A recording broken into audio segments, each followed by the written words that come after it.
درود شریف پڑھ لیں چند مرتبہ۔ الصلاۃ والسلام علیک یا رسول اللہ وسلم علیک یا حبیب اللہ، اللہم صلی وسلم وبارک علی سیدنا محمد وعلی آلہ وصحبہ۔ بسم اللہ الرحمن الرحیم، الحمد للہ رب العالمین، والصلاة والسلام على رسول الله وعلى آله وصحبه، أما بعد، فأعوذ بالله من الشيطان الرجيم، بسم الله الرحمن الرحيم، قل يا عبادي الذين أسرفوا على أنفسهم لا تقنطوا من رحمة الله إن الله يغفر الذنوب جميعا إنه هو الغفور الرحيم، وأنيبوا إلى ربكم وأسلموا له من قبل أن يأتيكم العذاب ثم لا تنصرون، واتبعوا أحسن ما أنزل إليكم من ربكم من قبل أن يأتيكم العذاب بغتة وأنتم لا تشعرون، أن تقول نفس يا حسرة على ما فرطت في جنب الله وإن كنت لمن الساخرين، أو تقول لو أن الله هداني لكنت من المتقين، أو تقول حين ترى العذاب لو أن لي كرة فأكون من المحسنين، بلى قد جاءتك آياتي فكذبت بها واستكبرت وكنت من الكافرين، ويوم القيامة ترى الذين كذبوا على الله وجوههم مسودة، أليس في جهنم مثوى للمتكبرين، وينجي الله الذين اتقوا بمفازتهم لا يمسهم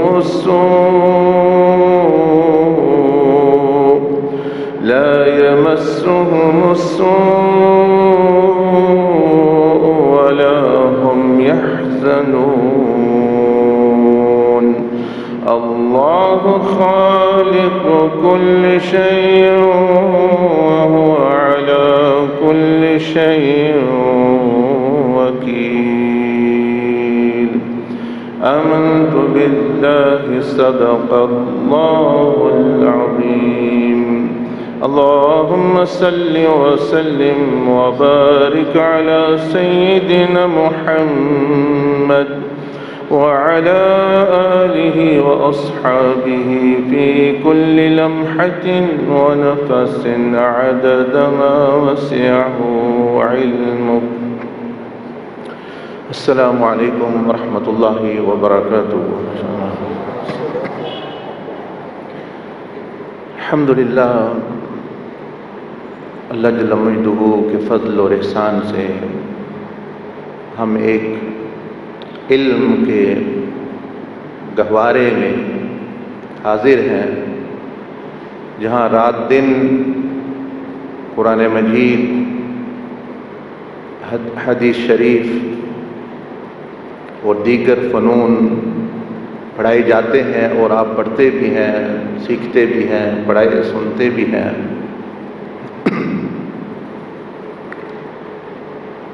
سیدنا علی کرم اللہ وجہہ الکریم ورضی اللہ تعالی عنہ، جن کو علم کا دروازہ قرار دیا گیا، کیونکہ اللہ جل مجدہ نے سب سے زیادہ علم حضور علیہ السلام کی ذات شریفہ، آپ کے قلب اطہر، آپ کی روح مبارک، آپ کے نور مبارک کو عطا فرمایا، اور اس کا دروازہ سیدنا علی کرم اللہ وجہہ الکریم کو قرار دیا گیا۔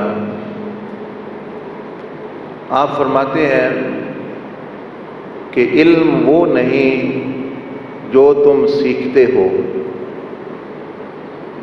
علم وہ نہیں جو تم سیکھتے ہو، علم وہ ہے جو تمہارے کردار میں نظر آئے۔ یعنی اس کو آپ مردہ علم قرار دیتے ہیں کہ جو جس سے حضور علیہ السلام نے بھی پناہ مانگی ہے۔ دیکھیں، آخر آپ علیہ السلام کسی چیز سے پناہ چاہ رہے ہیں تو وہ اچھی چیز تو نہیں ہو سکتی۔ اگر مطلق علم ہی اچھی چیز ہوتی تو آپ کبھی بھی پناہ نہ چاہتے۔ اگر علم بذات خود ہی خیر ہوتی تو آپ کبھی نہ پناہ چاہتے۔ آپ نے فرمایا اللہم انی اعوذ بک من علم لا ینفع، یعنی یا اللہ میں پناہ چاہتا ہوں، ایک علم ہے جس سے میں بھی پناہ مانگ رہا ہوں، وہ ہمیں نہ عطا فرمانا۔ کون سا علم جو نفع نہ دے؟ وہ نفع کون سا علم نہیں دیتا؟ جو دماغ میں تو رہے، دل میں تو رہے، لیکن کردار میں وہ نظر نہ آئے۔ کیونکہ آپ تو زیادہ علم والے لوگ بیٹھے ہیں، میں تو سمجھتا ہوں کہ یعنی شیطان کو بھی بہت سارا علم ہے، بلکہ اس کو یعنی عین الیقین کے درجے کا علم ملا ہوا۔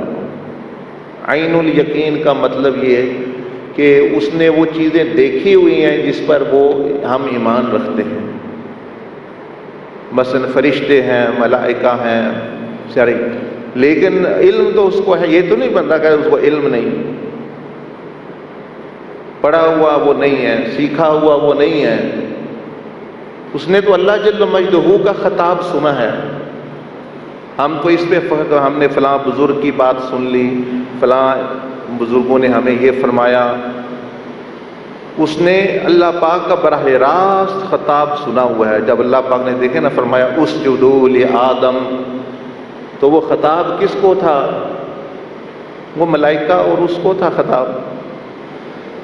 تو یہ دیکھیں، یہ سیدنا علی کرم اللہ وجہ الکریم نے کتنی بڑی بات فرمائی کہ علم وہ نہیں جو تمہارے دماغوں میں ہے، جو تم سیکھتے ہو، اصل علم وہ ہے کہ جو تمہارے کردار میں، عمل میں، احوال میں، قلوب میں یہ نظر آئے، یعنی اس پر ہو۔ ورنہ تو بھی شیطان کے پاس بہت سارا علم ہے، تو کیوں نہیں اس کو فائدہ ہو رہا؟ تو اس لیے جو ہے ہمیں یہاں نہیں ٹھہرنا۔ علم پہلا اسٹیشن ہے، علم وضو ہے، لیکن وضو نہیں ساری زندگی کرتے رہنا، نماز بھی پڑھنی ہے، وہ نماز میں آگے جانا ہے۔ تو یہ علم کو تمام صوفیاء کرام نے، وہ حضور غوث پاک سیدنا عبد القادر جیلانی ہوں، وہ جن کا عرس ہے حضور داتا علی حجویری ہوں، امام ابو حامد غزالی ہوں، پیر مہر علی شاہ صاحب رحمۃ اللہ علیہ ہوں، اعلیٰ حضرت فاضل بریلوی رحمۃ اللہ علیہ ہوں، سب نے روحانیت اور تصوف کی شرطوں میں علم سب سے پہلے بیان کیا ہے۔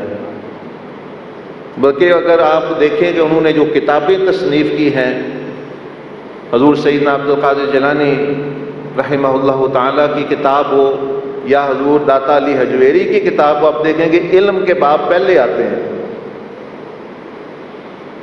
لیکن اب وہ پہلا باب ہے، وہ شرط ہے، وہ وضو ہے، اب ساری زندگی وہی نہیں ٹھہرے رہنا، اس سے آگے بھی پھر اسٹیشن ہے۔ تو شرط تو ہے وہ، لیکن جو ہے اس سے آگے بھی، اس کے بعد علم جو ہے وہ زندہ ہوتا ہے۔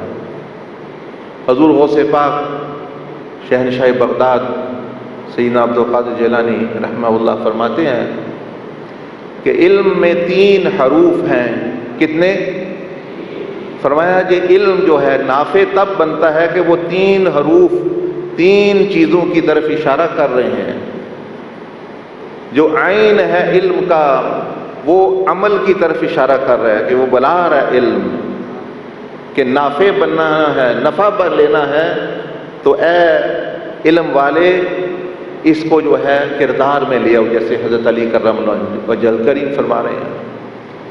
فرماتے ہیں کہ لام، علم کا جو لام ہے یہ بتا رہا ہے کہ اگر علم بھی آ گیا، عمل بھی آ گیا، پھر بھی نجات نہیں ہے۔ تم تو علم پر تکبر کر رہے ہو۔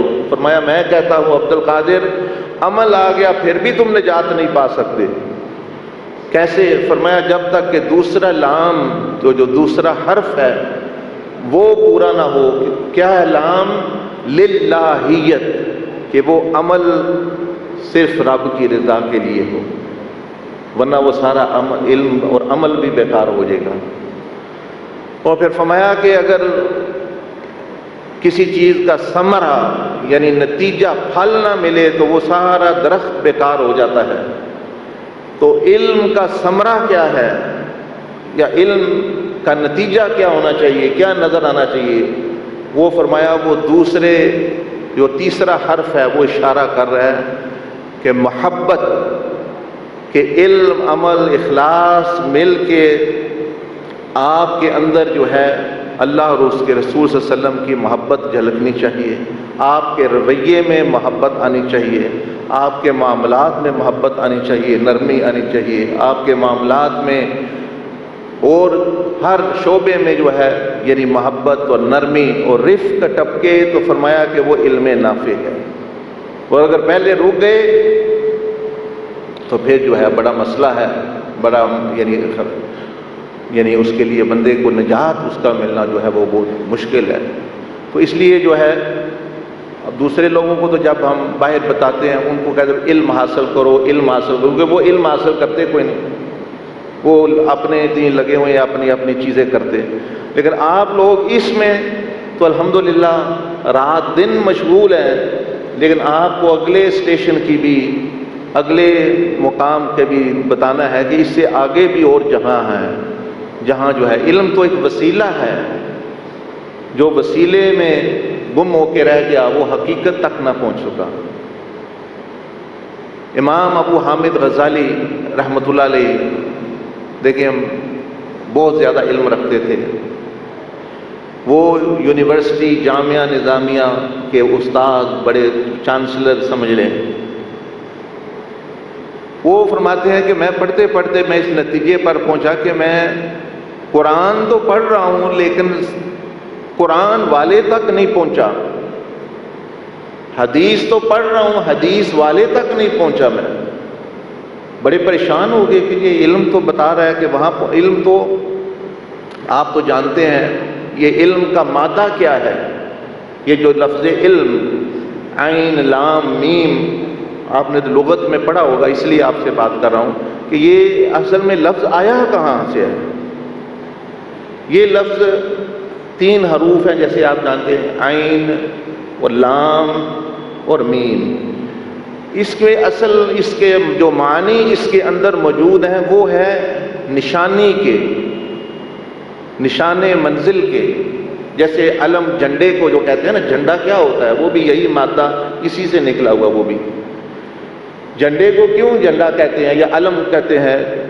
وہ ایک کسی ملک کی ایک نشانی ہوتی.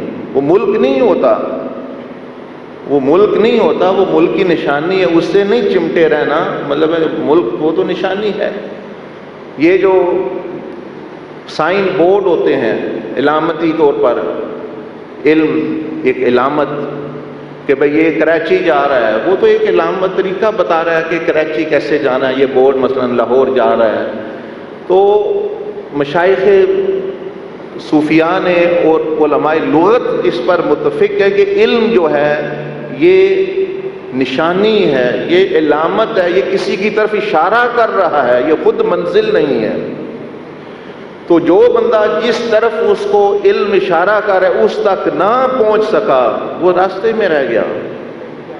تو امام ابو حامد غزالی رحمۃ اللہ علیہ اس نتیجے پر پہنچے کہ یہ جتنا علم ہے یہ تو اشارہ ہے. اشارہ کس کی طرف کر رہا ہے؟ یہ لغوی طور پر بتا رہا ہوں کہ لغوی مطلب بھی صرف بندہ پڑھ لے تو بندے کو سمجھ آ جاتی ہے بھی علم کیا ہے. کہ علم جو ہے وہ اشارہ ہے کس کی طرف؟ رب کی طرف. تو فرمایا کہ میں تو اشارے میں گم ہو کے رہ گیا، میں تو علامت میں گم ہو کے رہ گیا، اور جس طرف وہ علامت، وہ سائن، وہ اشارہ دے رہا ہے اس تک تو میں گیا ہی نہیں. آپ سب کچھ چھوڑ کے تشریف لے گئے کہ کوئی بندہ مل جائے مجھے جس طرف یہ علم اشارہ کرتا ہے اس تک پہنچا دے. آپ نے پھر لکھا اپنی کتاب المنقذ من الضلال کہ جب میں علم پر صرف اعتبار کر رہا تھا تو گمراہی میں قرار دیا آپ نے اس کو، اور جب علم کے آگے بڑھا، جہاں اسی سے لفظ نکلا ہوا ہے عالم، آپ پڑھتے ہیں عالم، عین الف لام میم فتحہ کے ساتھ، زبر کے ساتھ، عالم. تو عالم کو عالم کیوں کہتے ہیں؟ اللہ پاک نے بھی فرمایا عالمین. عالم آپ لغت میں پڑھیں آپ کو بتائیں گے کہ یہ لفظ پورا نہیں ہے، اس میں کچھ محذوف ہے. تو عالم کہتے ہیں کہ جو کسی ذات کی طرف اشارہ کر رہا ہو جس نے اس کو پیدا کیا ہے. تو عالم بھی مطلب بھی عالم کا یہ ہے کہ وہ آپ کو کسی طرف اشارہ کر رہا ہے کہ جس نے اس کو جو ہے پیدا کیا ہے. اس لیے اللہ پاک نے بار بار فرمایا کہ ان فی خلق السماوات والارض واختلاف اللیل والنہار لآیات. فرمایا کہ زمین اسمان یہ عالم ہے، لیکن یہ نشانیاں ہیں. اس میں یہ نشانی ہوئی، اشارہ ہو، نشانی ہو، اسی کو نشانی کہتے ہیں، علامت. تو یہ نشانیاں لأولی الالباب، جو کچھ سمجھنے والے ہوں، کوئی عقل والے، جنہوں نے پڑھنا ہے بغیر تدبر کے پڑھتے گئے ان کو کچھ سمجھ نہیں آنا.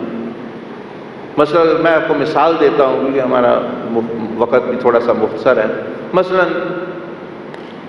قرآن مجید کے جو پہلا حرف ہے بسم اللہ شریف کے بعد جو ہے الحمد، الحمدللہ، تو اس کا مفہوم تو یہ ہے کہ سب تعریف اللہ کے لیے ہے. لیکن جب آپ غور کریں گے تو پتہ چلے گا کہ وہ آپ کو یہ کہہ رہا ہے، صوفیاء کرام فرماتے ہیں کہ میرے لیے کوئی تعریف نہیں، میں قابل تعریف نہیں ہوں. یہ اصل میں بات کی جا رہی ہے دوسرے حصے میں. یعنی جب اللہ کے لیے ساری حمد ہے تو پھر میں بھی کہوں میں بھی جی بڑی چیز ہوں، میں بھی بہت کچھ ہوں، میں بھی قابل تعریف ہوں، تو کیا اس نے پڑھا پھر؟ تو اسے قرآن مجید میں اشارہ.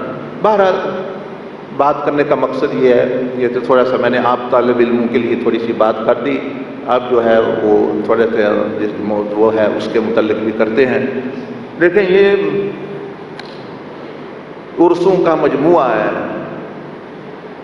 سیدنا امام حسن مجتبیٰ رضی اللہ تعالیٰ عنہ کہ کون ہستی جو ہے مطلب یعنی اعلیٰ عرفہ، کتنا بڑا مقام ہے آپ کا. یہ جتنے بہت سارے بزرگ ہیں یہ ساری ان کی اولاد ہیں جن کے عرس ہیں. حضور داتا علی حجویری، یہ سیدنا عبد القادر جیلانی، سیدنا ابو الحسن علی شاذلی، آدھے کے حصہ ہیں، اور شیخ احمد سرہندی مجدد الفسانی وہ سیدنا عمر فاروق رضی اللہ تعالیٰ عنہ کا فیض ہے، سیدنا عمر بن خطاب رضی اللہ تعالیٰ عنہ کا فیض ہے۔ تو یہ دیکھیں یہ انہی ہستیوں کے فیوزات جاری ہیں۔ تو عرس یہ کا کیا مقصد ہوتا ہے؟ بہت سارے مقاصد ہیں۔ ایک مقصد یہ ہوتا ہے کہ یہ ہستیاں کوئی کام کیا ہے انہوں نے دنیا میں، یہ کوئی مشن چھوڑ گئے ہیں، اب وہ پردہ کر گئے ہیں، اب میں نے اور آپ نے اس کو اٹھا کے آگے چلنا ہے۔ عرس کا یہ مطلب ہوتا ہے، یعنی اس کی ذمہ داری شروع ہو جاتی ہے۔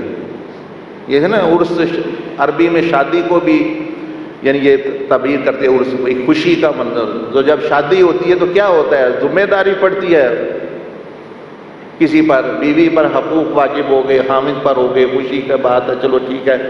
تو یہ ہستیاں تو رب تعالیٰ سے ملی، یہ تو خوش ہو گئی، ان کے لیے تو وہ، لیکن اب وہ جو مشن چھوڑ گئے وہ کس کے کاندھے پر ہے؟ ختم نبوت کا نعرہ لگانا آسان ہے، ختم نبوت کا نعرہ لگانے کا پتہ کیا مطلب ہے؟ کہ اب ہم نے حضور علیہ السلام جو کام، جو تعلیم، جو سارے علوم ہمیں دے گئے، اب کیونکہ نبی نے نہیں آنا کسی نے، تو اب میں نے اور آپ نے وہ کام کرنا ہے۔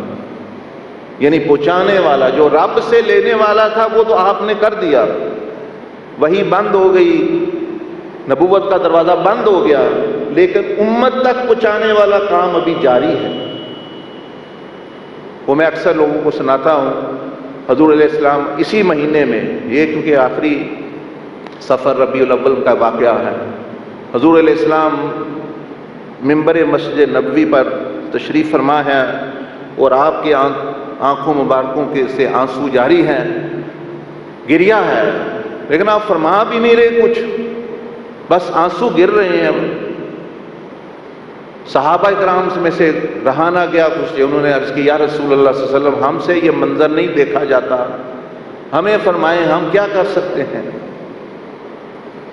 آپ نے فرمایا تم نے کچھ نہیں کیا، تم تو میرے غلام ہو، مجھے اپنے آنے والی اپنی امت کا خیال آ گیا ہے، مجھے اپنی آنے والی امت کا خیال آ گیا ہے۔ منبر پر کھڑے ہو، ہاں یا رسول اللہ صلی اللہ علیہ وسلم خیال آیا ہے، ہم بھی آپ کے امت ہیں، ہم بھی آپ کے اصحاب ہیں۔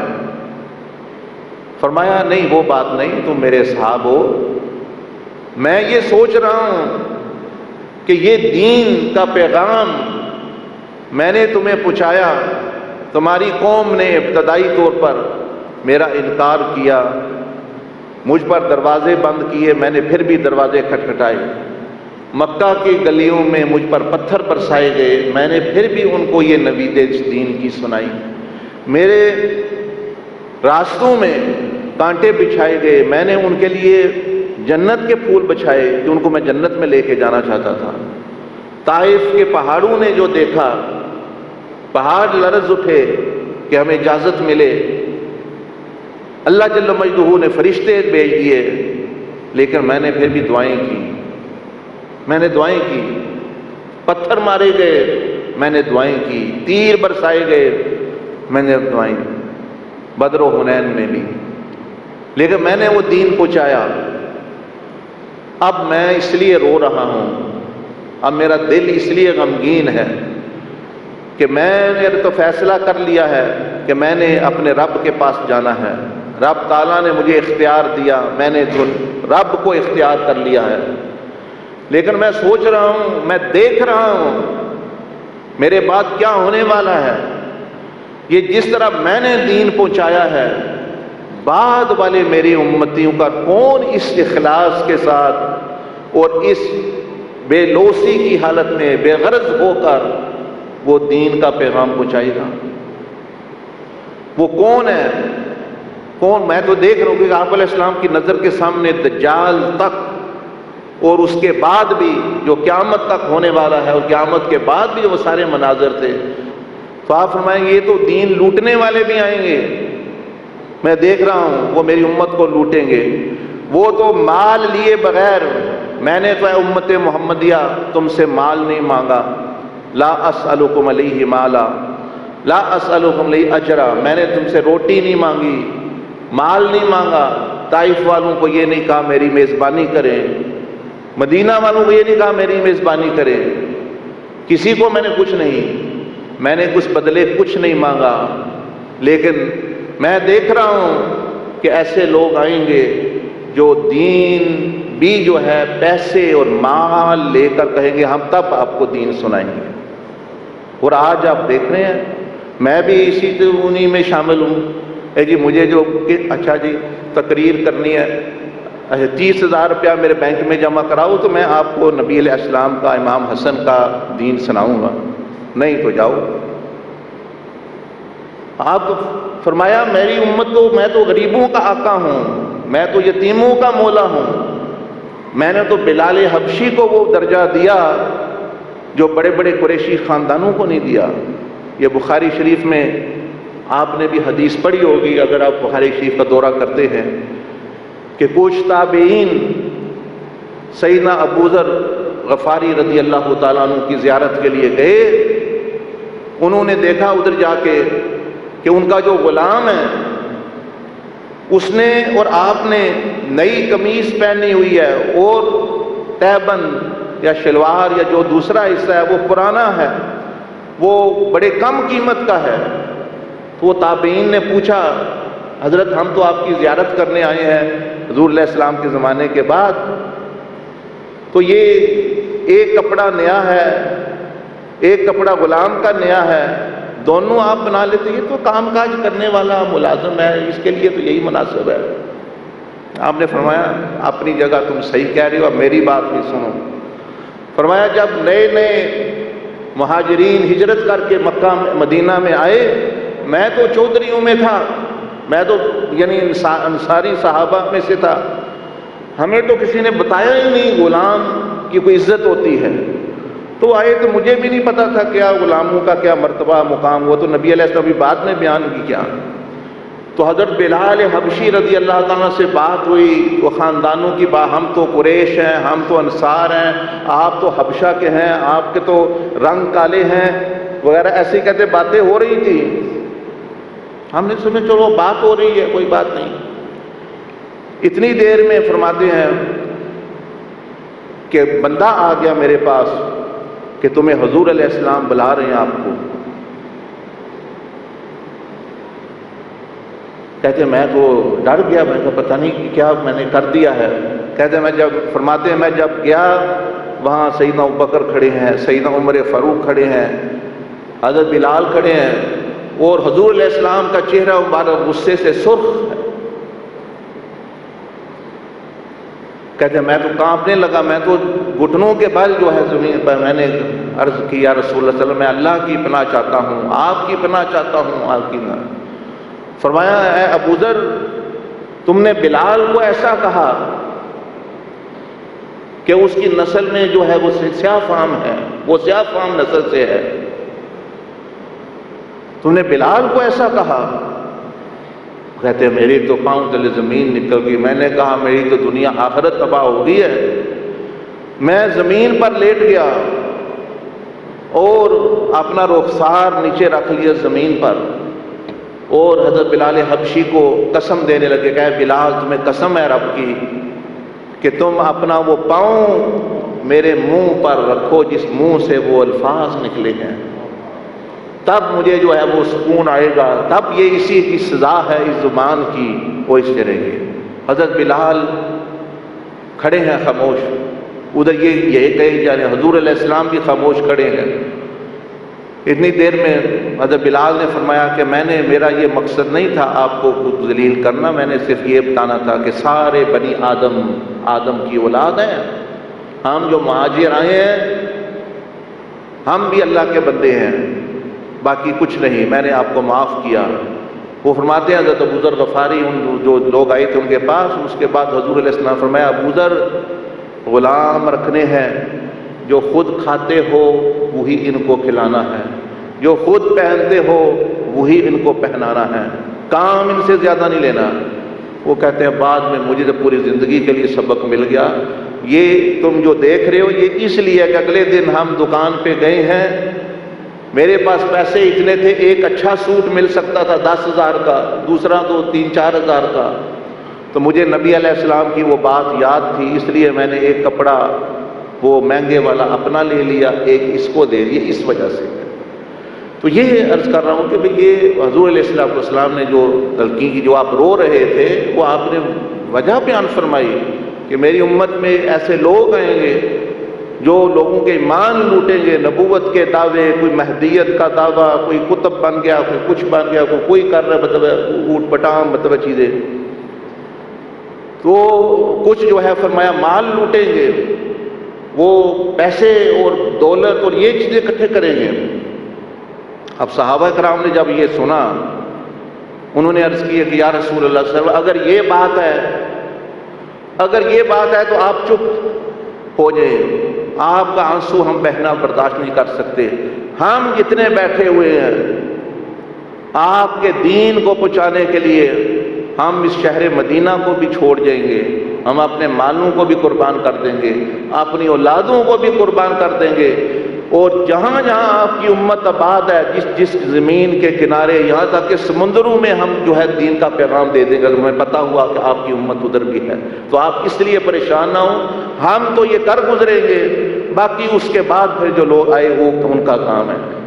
تو آپ نے ان کو دعائیں دیں، فرمایا عزکم اللہ، اللہ تمہیں عزتیں دے، نصرکم اللہ، اللہ تمہاری مدد کرے۔ نبی علیہ السلام کی دعائیں لی صحابہ، اس لیے آپ کو ان کی قبریں، ہم یورپ میں گئے تھے، میں پیسے کے لیے گیا، پونڈ کمانے کے لیے، کوئی ڈالر کمانے کے لیے، کوئی عربوں کے ملکوں میں دین محمدی کے لیے نہیں جاتا، وہ دیناروں کے لیے جاتا ہے، یورپ میں جو ہے پونڈوں کے لیے جاتے ہیں۔ لیکن اس زمانے میں قبرص میں ہم گئے، یہ ترکی یورپ میں ہے، وہاں حضرت ابو ایوب انصاری رضی اللہ تعالیٰ 28 صحابہ کی قبریں یورپ میں موجود ہیں، 28 صحابہ اکرام کی قبریں یورپ میں موجود ہیں۔ وہ پیسے کمانے ادھر نہیں گئے تھے، وہ حضور علیہ السلام کی محبت کا پیغام لے کے گئے تھے، اور ان کو اللہ پاک نے وہ دیا۔ ہم پیسے کے پیچھے پیسے کتنے دو گے؟ وہ اگر تو اللہ کے خزانوں میں کوئی کمی ہے، رسول اللہ صلی اللہ علیہ وسلم کی تقسیم میں کوئی کمی ہے تو پھر تو بندہ کرے نہ، ورنہ ہے، لیکن دین پر سودا نہیں کیا کسی کے ساتھ جو ہے۔ تو یہ صحابہ اکرام رضوان اجمعین کا جو طریقہ تھا، وہی یہ جو میں آپ کو عرض کر رہا ہوں کہ یہ جو اولیاء اللہ امام حسن مجتبیٰ ہوں یا پیر مہر علی شاہ صاحب ہوں، حضور داتا علی حجویری ہوں، عرس کا مطلب یہ ہوتا ہے کہ وہ ہستیاں جنہوں نے وہ زندگی گزاری اور وہ جو مشن علمی، روحانی، فکری وہ چھوڑ کے ورثہ، اس کو لے کر اب میں اور آپ نے اگنوں تک پہنچانا ہے۔ اور اس کا یہ مطلب نہیں بھئی لنگر کھایا اور خوش ہو کے چلے گئے، یہ چیز نہیں ہے۔ وہ ہستیاں جس چیز پر رہیں، جو انہوں نے مشن کیا، ان میں سے بس ایک بات سنا کے پھر آپ کو یہ میں نے کچھ پریزنٹیشن، کچھ پیغام بھی دینا ہے، مشترکہ پیغام تمام اولیاء اللہ کا۔ سیدنا امام حسن رضی اللہ عنہ کی زندگی سے ایک پیغام چلو لے لیتے ہیں، کیونکہ عرس ہے، ایک بھی قول ان ہستیوں کا لیں، ہمیں سمجھ آ جائے کیا کرنا ہے۔ آپ نے دین کا پیغام لوگوں تک پہنچایا، سیکھا۔ سیدنا علی کرم اللہ وجہ الکریم کے بعد کون ہے خلیفہ راشد؟ سیدنا امام حسن مجتبیٰ۔ خلیفہ 4 نہیں ہیں، چاہے 6 ماہ ان کی خلافت سکتے ہیں کہ آپ خاتم الخلفاء الراشدین فی الصحابہ، صحابہ میں سے آخری جو خلیفہ راشد ہوئے وہ حضرت علی نہیں، وہ سیدنا امام حسن مجتبیٰ ہے۔ باقی تابعین میں آگے پھر اور بھی کافی بڑے بڑے نیک ہستیاں، حضرت عمر بن عبدالعزیز بھی ہوئے، لیکن وہ تو تابعین میں ہے۔ تو صحابہ میں خود جو 30 سال حضور علیہ السلام نے فرمایا تھا خلافت راشدہ رہے گی، وہ 6 ماہ حضرت امام حسن کے پورے کر کے وہ مکمل ہو جاتی ہے۔ تو آپ نے ساری دنیا پر حکومت کی. جو فتوحات سیدنا ابوبکر صدیق کے زمانے میں، نبی علیہ السلام کے زمانے میں، حضرت عمر فاروق کے زمانے میں، حضرت عثمان غنی کے زمانے میں، حضرت علی کے زمانے میں جتنی فتوحات ہوئیں وہ سب کس کے زیر نگین تھی؟ آپ امام حسن مجتبیٰ، آپ کے زیر. آدھی دنیا. ہمیں 10 مربع زمین ملتی ہے، میں تو بہت بڑا بڈیرا بن گیا ہوں، میں تو بڑا چودھری بن گیا ہوں، میں تو یہ بن گیا ہوں. لاکھوں مربع میل سبق دے رہا ہوں اپنے لیے پہلے اور آپ کے لیے بعد. جو ہم نے سمجھ لیں کہ سستی اور تماشا بنایا ہوا ہے دین اور دوسری چیزوں کو بھی، وہ یہ کہ امام حسن رضی اللہ تعالیٰ عنہ کو دیکھیں. ایک تو آپ نے کتنا ان کا جو ہے ان کا جو انہوں نے فرمایا، جو ان کی بات سنی، ان کا ادب احترام کیا، تو امام حسن کی زندگی خود یہ سبق دے رہی ہے کہ سیدنا ابوبکر صدیق سے لے کر سیدنا امیر معاویہ رضی اللہ عنہ اور سیدنا بخشی رضی اللہ عنہ، وہ جنہوں نے حضرت حمزہ کا کلیجہ، وہ بھی تمام ولیوں کے سردار ہے. ساری دنیا کے یہ جن کے ہم عرس کر رہے اکٹھے ہو جائیں وہ حضرت بخشی کے مطابق درجے کے مطابق نہیں پہنچ سکتے. کیوں؟ وہ نسبت نبی علیہ السلام کی اونچی ہے. نسبتوں کی باتیں آپ یہ چیز حضرت فرما رہے تھے نا کہ بھائی ہم ادب نہیں، ہم کسی کا، ہم حضور علیہ السلام کی نسبت کا ادب کرتے ہیں. وہ کتا ہو، وہ بلی ہو. صحابہ کرام تو اس اونٹنی کا ادب کرتے تھے. بس جس سے بھی بے ادبی ہوئی وہ نسبت کو بھول گیا. وہ دیکھتے بھائی کس وجہ سے، کس ہستی سے جڑی ہوئی یہ چیز، وہ کبھی بے ادب نہیں ہوتا. اور جس نے ان کو الگ کر کے دیکھا لا محالہ اس سے کوئی نہ کوئی بات ہو جائے گی. کیا آپ نہیں جانتے؟ آپ نے سیرت میں نہیں پڑھا وہ اونٹنی، نبی علیہ السلام کی اونٹنی کا کیا نام تھا؟ کوئی بتائے گا بچوں میں سے؟ حضور علیہ السلام کی اونٹنی جب آپ کا وصال ہوا، وہ اونٹنی تھی آپ علیہ السلام کی. صحابہ کرام سیدنا ابوبکر صدیق رضی اللہ سمیت اس اونٹنی کی دیکھ بھال کرتے، اس کے سامنے کھانا رکھتے، اس کے سامنے پانی رکھتے.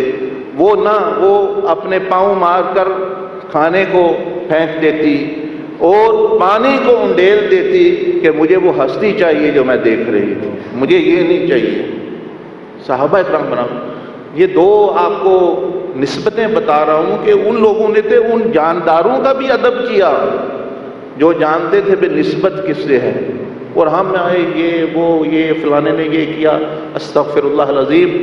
یہ ہستیاں جو ہیں انبیاء کی، اہل بیت اطہار کی، صحابہ کرام کی، یہ صرف رہنمائی لینے کے لیے ہیں، یہ صرف نمونہ بننے کے لیے ہیں. یعنی ان کو دیکھو اور اپنی اصلاح کرتے جاؤ، ان کو دیکھتے جاؤ اور اپنی اصلاح کرتے جائیں. فتنہ کہاں سے پیدا ہوتا ہے؟ جو لوگ ان کی اصلاح شروع کر دیتے ہیں. یہ نقطے پہ غور کریے، یہ ہزاروں کتابوں پہ باری ہے. ایک نقطہ جو سیدنا عبدالعزیز دباغ نے فرمایا سارا فتنہ یہاں سے پیدا ہوتا ہے. اگر تو انبیاء کرام کو نمونہ سمجھے، صحابہ کرام کو نمونہ اور اہل بیت اطہار کو نمونہ کہ ان ہستیوں کو دیکھنا ہے، حضور علیہ السلام نے فرمایا ان کی اتباع کرو، یہ ستارے ہیں، یہ کشتی ہیں، اور آپ اصلاح کرتے جاؤ تو خیر ہی خیر ہوتی ہے. یہ جو بندہ بھی بڑھتا ہے اس نے ان کی اصلاح شروع کر دی ہے کہ فلاں صحابی نے یہ کیوں کیا، کوئی یہاں کو کیوں تشریف لے گئے، فلاں جگہ پر فلاں نبی جو ہے ادھر کیوں تشریف لے گئے. جنہوں نے ان کی اصلاح شروع کر دی اسی وقت ہی یہ ادبی تو پیدا ہو گئی.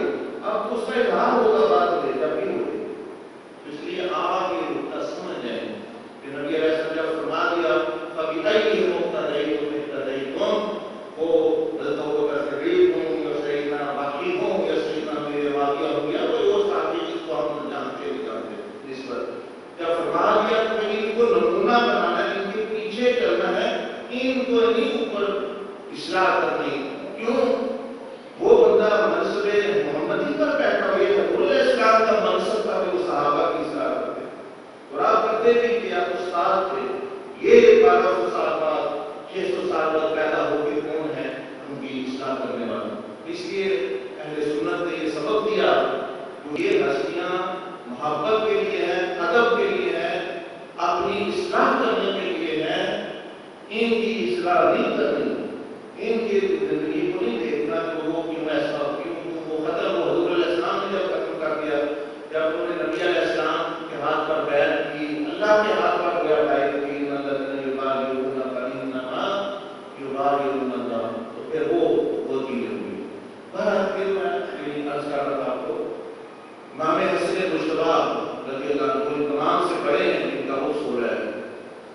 پتہ چلا کہ لاکھوں مربع زمین ہے جو اس وجہ سے مسلمانوں میں اختلاف ہو سکتا ہے.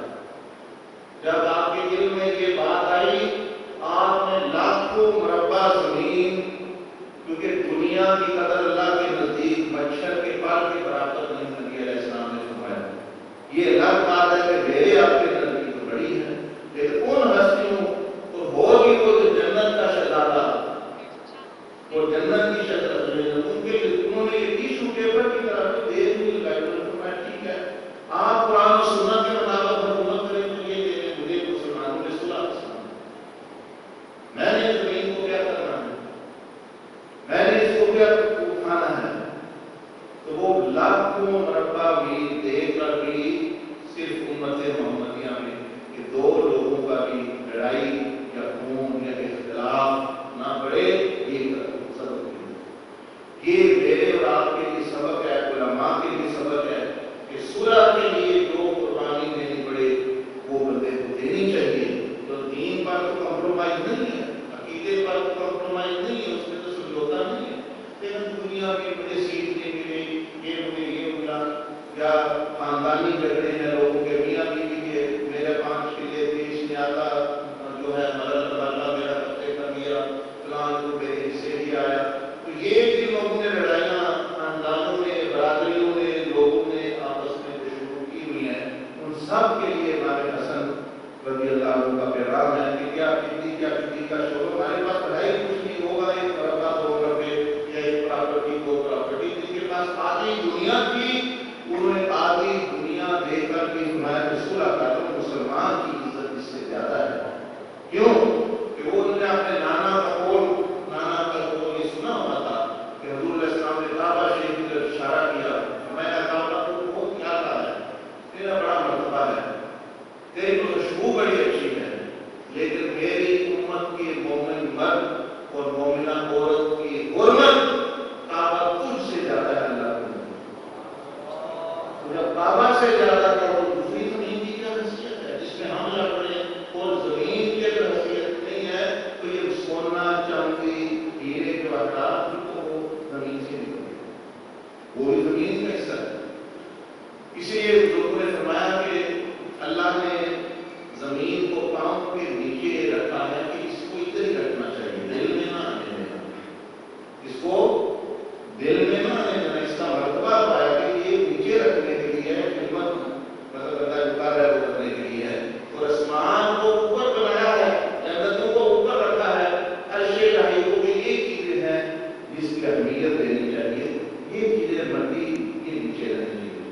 ایک مرتبہ سیدنا امام حسن رضی اللہ عنہ نے فرمایا کہ اگر دنیا کی جتنی بھی اگر یہ ایک سونے کا پہاڑ ہے تو فرمایا حقیقت کی نگاہ سے دیکھو کیا ہے یہ سونے کا پہاڑ ہے. فرمایا نہیں، یہ حقیقت کی نگاہ نہیں ہے. حقیقت ہوتی ہے جو اینڈ ہو. فرمایا سونے کے پہاڑ کی حقیقت رات کا ڈھیر، اس کی حقیقت یہ ہے اس نے آخر تک یہ بننا ہے، اور جو اصل چیز ہوتی ہے وہ حقیقت ہوتی ہے. یہ رات کا ڈھیر ہے، یہ چیز یہ آپ نے جو ہے ارشاد فرمایا. اب جو ہے کہ تمام بزرگان دین اور اولیاء اللہ کا جو مشترکہ جو سب نے پیغام دیا، کوئی پیغام مختلف نہیں ہے. دین محمدی دین بلکہ دین اسلام بدلا نہیں. سیدنا آدم علیہ السلام سے لے کر رسول اللہ صلی اللہ علیہ وسلم شریعت بدلتی رہی اور اب وہ دین بھی جاری ہے اور شریعت محمدیہ بھی جاری ہے. اور اب یہ بدلنے والی شریعت بدلنے والی بھی نہیں ہے. کیوں کہ ہمارے فلاں نے یہ کہہ دیا، فلاں کہتا ہے سود کھا لو، فلاں کہتا ہے یہ کھا کے ایسے کر لو، فلاں کہتا ہے ایسے کر لو. بھائی عیسیٰ علیہ السلام آ کر وہ دیکھے نبی گزرے تھے اس امت میں، امتی بات کیا وہ بھی ایک بار برابر شریعت محمدیہ میں اضافہ نہیں کر سکتا. تو میں اور آپ میرا خیال ہے ایسے ہونا چاہیے، میرا خیال ہے اس وقت میں نا یہ کر دینا چاہیے، لا حول ولا قوت الا باللہ. آپ کے خیال پر بھی اور آپ کی سوچ پر بھی کہ اللہ جل وعلا یہ فرما رہا ہے کہ میرا دین جو ہے تمام ینطق عن الہویٰ، کہ میرا محبوب بھی اپنی مرضی سے نہیں وہ اس دین کے بارے میں، ان هو الا وحی یوحیٰ، وہ بھی اپنا خیال اور اپنی خواہش سے نہیں. تو میں جو شرم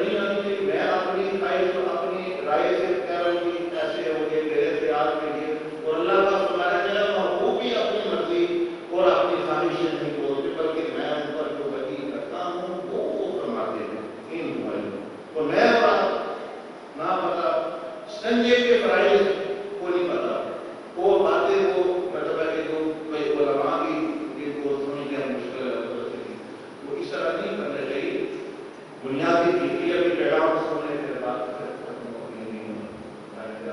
اسکرین کو دیکھیے، اسکرین لیا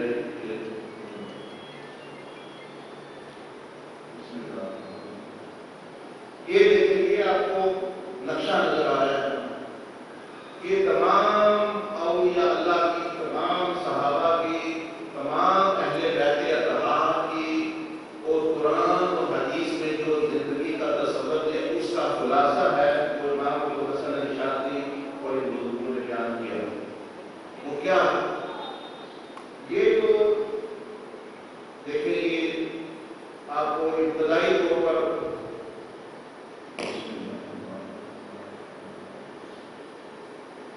پہلے جو ہے وہ دیکھیں بائیں طرف کو جہاں لکھا ہے ہماری مکمل کہانی، مطلب یہ ہے کہ سب سے پہلے تمام اولیاء رحمۃ اللہ بزرگوں نے قرآن حدیث سے بتاتی ہے، بتاتے ہیں قرآن حدیث کہ کچھ بھی نہ تھا، کان اللہ، صرف اللہ پاک تھا. تو یہ جتنی بھی چیزیں نظر آتی ہیں آپ کو، زمین آسمان، جو بھی غیبی مخلوق، کوئی بھی نہ تھی. تو عدل اس کو کہتے ہیں جب صرف اللہ پاک تھا. ہمیں سب سے پہلے اللہ پاک نے، یہ ہے اولیاء اللہ کا پیغام، یہ تمام تحمل سکھاتے ہیں. وہ شاہ عبد اللطیف بٹائی کے شعر پڑھ لیں یا سیدنا عبدالقادر جیلانی کی بات پڑھ لیں، ایک ہی بات. ولی چاہے مشرق میں ہو مغرب میں ہو، بات انہیں چیز کا ہی فرق ہوگا. فرمایا عالم ارواح میں سب سے پہلے اللہ پاک نے ہمیں پیدا کیا. تو مقصد زندگی جو بتایا گیا وہاں عالم ارواح کہاں سے آیا؟ عالم انوار نور محمدی صلی اللہ علیہ وسلم سے پیدا ہوا. سب سے پہلے اللہ پاک نے، سائنس تو یہ کہتی ہے نور پہلے پیدا ہوا. بگ بینگ تھیوری آپ کو بتا رہا ہوں. بگ بینگ تھیوری جو ہے وہ کہتے ہیں کوئی روشنی بنی تھی تو ساری کائنات بن گئی. لیکن سائنس اس پہ خاموش ہے. اس کو کس نے وہ روشنی پیدا کی اور وہ روشنی کیا تھی یہ کوئی موضوع نہیں ہے سائنس کا. ہاں ان کو اللہ نے ماکان ومایتوں کا علم دیا. انہوں نے فرمایا ہاں وہ نور میں تھا اور اس کو پیدا کرنے والا رب تعالیٰ کی ذات تھی. اس نور سے کے فیض سے عالم ارواح اور روحیں پیدا کی. جو آپ کے اندر سب کے اندر روحیں ہیں یہ اس میں پیدا ہوئی. آپ دیکھیے اب وہاں یہ واقعہ پیش آ رہا ہے عالم ارواح میں. حضرت آدم علیہ السلام کو اللہ نے پیدا کیا.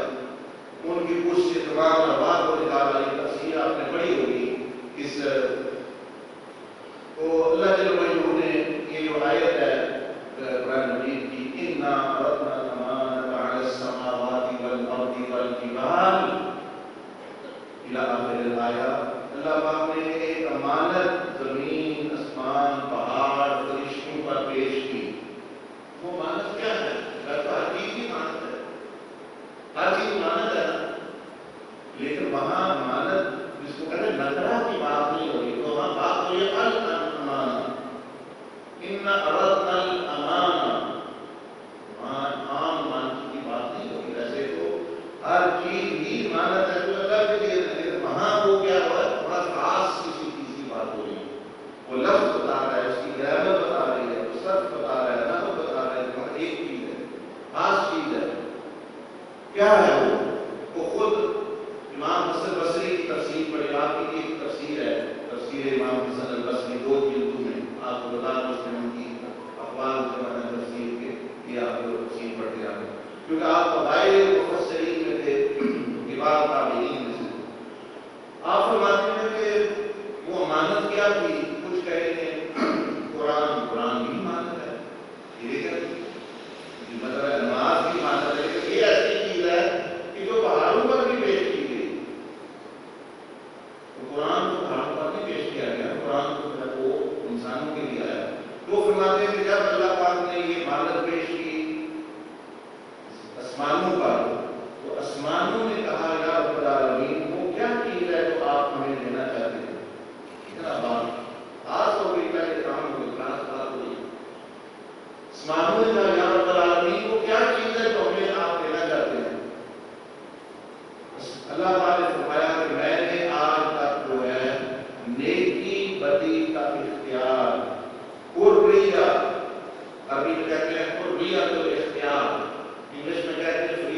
مل اور تمہیں آزادی اختیار میں نے کسی کو نہیں دیا ہوا.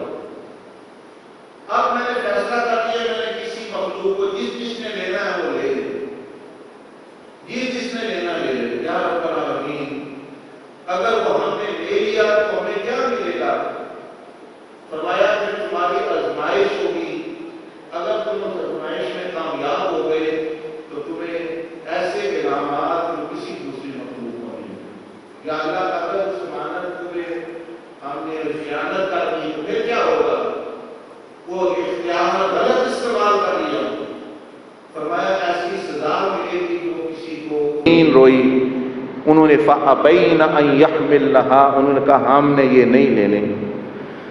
وَحَمَلَهَا الْإِنسَانُ، یہ آپ کو اپنی اصل کہانی بتا رہا ہوں، آپ کی کہانی ہے، انسان کی کہانی ہے. وَحَمَلَهَا الْإِنسَانُ، انسان نے اور اس کے تابع جنات نے، دو مخلوقوں نے یہ اختیار لے لیا. اس لیے کہتے ہیں نا ثقلین.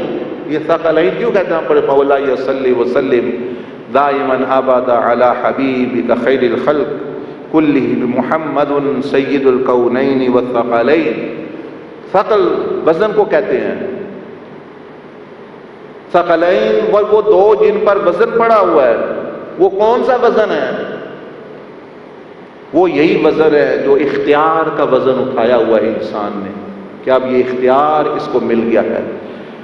اب جب انسان نے لے لیا، وہ آپ دیکھ رہے ہیں ادھر، جب انسان وہ ٹک جو لگا ہوا ہے وہ اس لیے لگا ہوا ہے کہ وہ آپ کو پتہ چلے کہ یعنی اختیار اس نے لے لیا. اس کے بعد پھر قرآن یہ بتاتا ہے، قرآن یہ فرماتا ہے کہ ان سے حلف لیا گیا. کیا لیا گیا؟ حلف، یعنی ان سے عہد لیا گیا کہ اب یہ جو طاقت تمہیں دے دی گئی ہے آزادی، بڑی زبردست طاقت ہے، اب اس کو استعمال کیسے کرنا ہے اس کے بارے میں تمہیں حلف دینا پڑے گا. وہاں پھر الست بربکم کا حلف لیا گیا. کیا میں تمہارا رب نہیں؟ عہد وفا لیا گیا. ان تقولوا یوم القیامت انا کنا عن ھذا غافلین. یہ نہیں قیامت کے دن تم کہنے لگو ہمیں تو پتہ ہی نہیں تھا جی ہم کیوں پیدا ہوئے، ہم نے تو کھایا پیا شادی کی بچے پالے آ گئے. اللہ پر فرمایا نہ، یہ یاد رکھو، یہ اس وقت کی بات ہے، اور اس کی یاد دہانی تمہیں انبیاء کرائیں گے آ کے. ایک بندہ مجھے کہنے لگا، ابھی سوال جواب بھی مجلس کرتے ہیں، آپ کو بھی موقع دیتے ہیں، طالب علموں کو تو بڑا شوق ہوتا ہے سوال کا. حضرت صاحب ہمیں تو یاد ہی نہیں وہ جب لیا گیا تھا، تو مطلب یہ میں نے کہا آپ کے کانوں میں جو اذان دی تھی وہ یاد ہے آپ کو کس نے دی تھی؟ آپ جب پیدا ہوئے تھے تو آپ کے کان میں اذان ہوئی تھی یا بے اذان ہی پھر رہے ہیں آپ؟ نہیں دی تھی میری تو امی ابا کہتے دی تھی.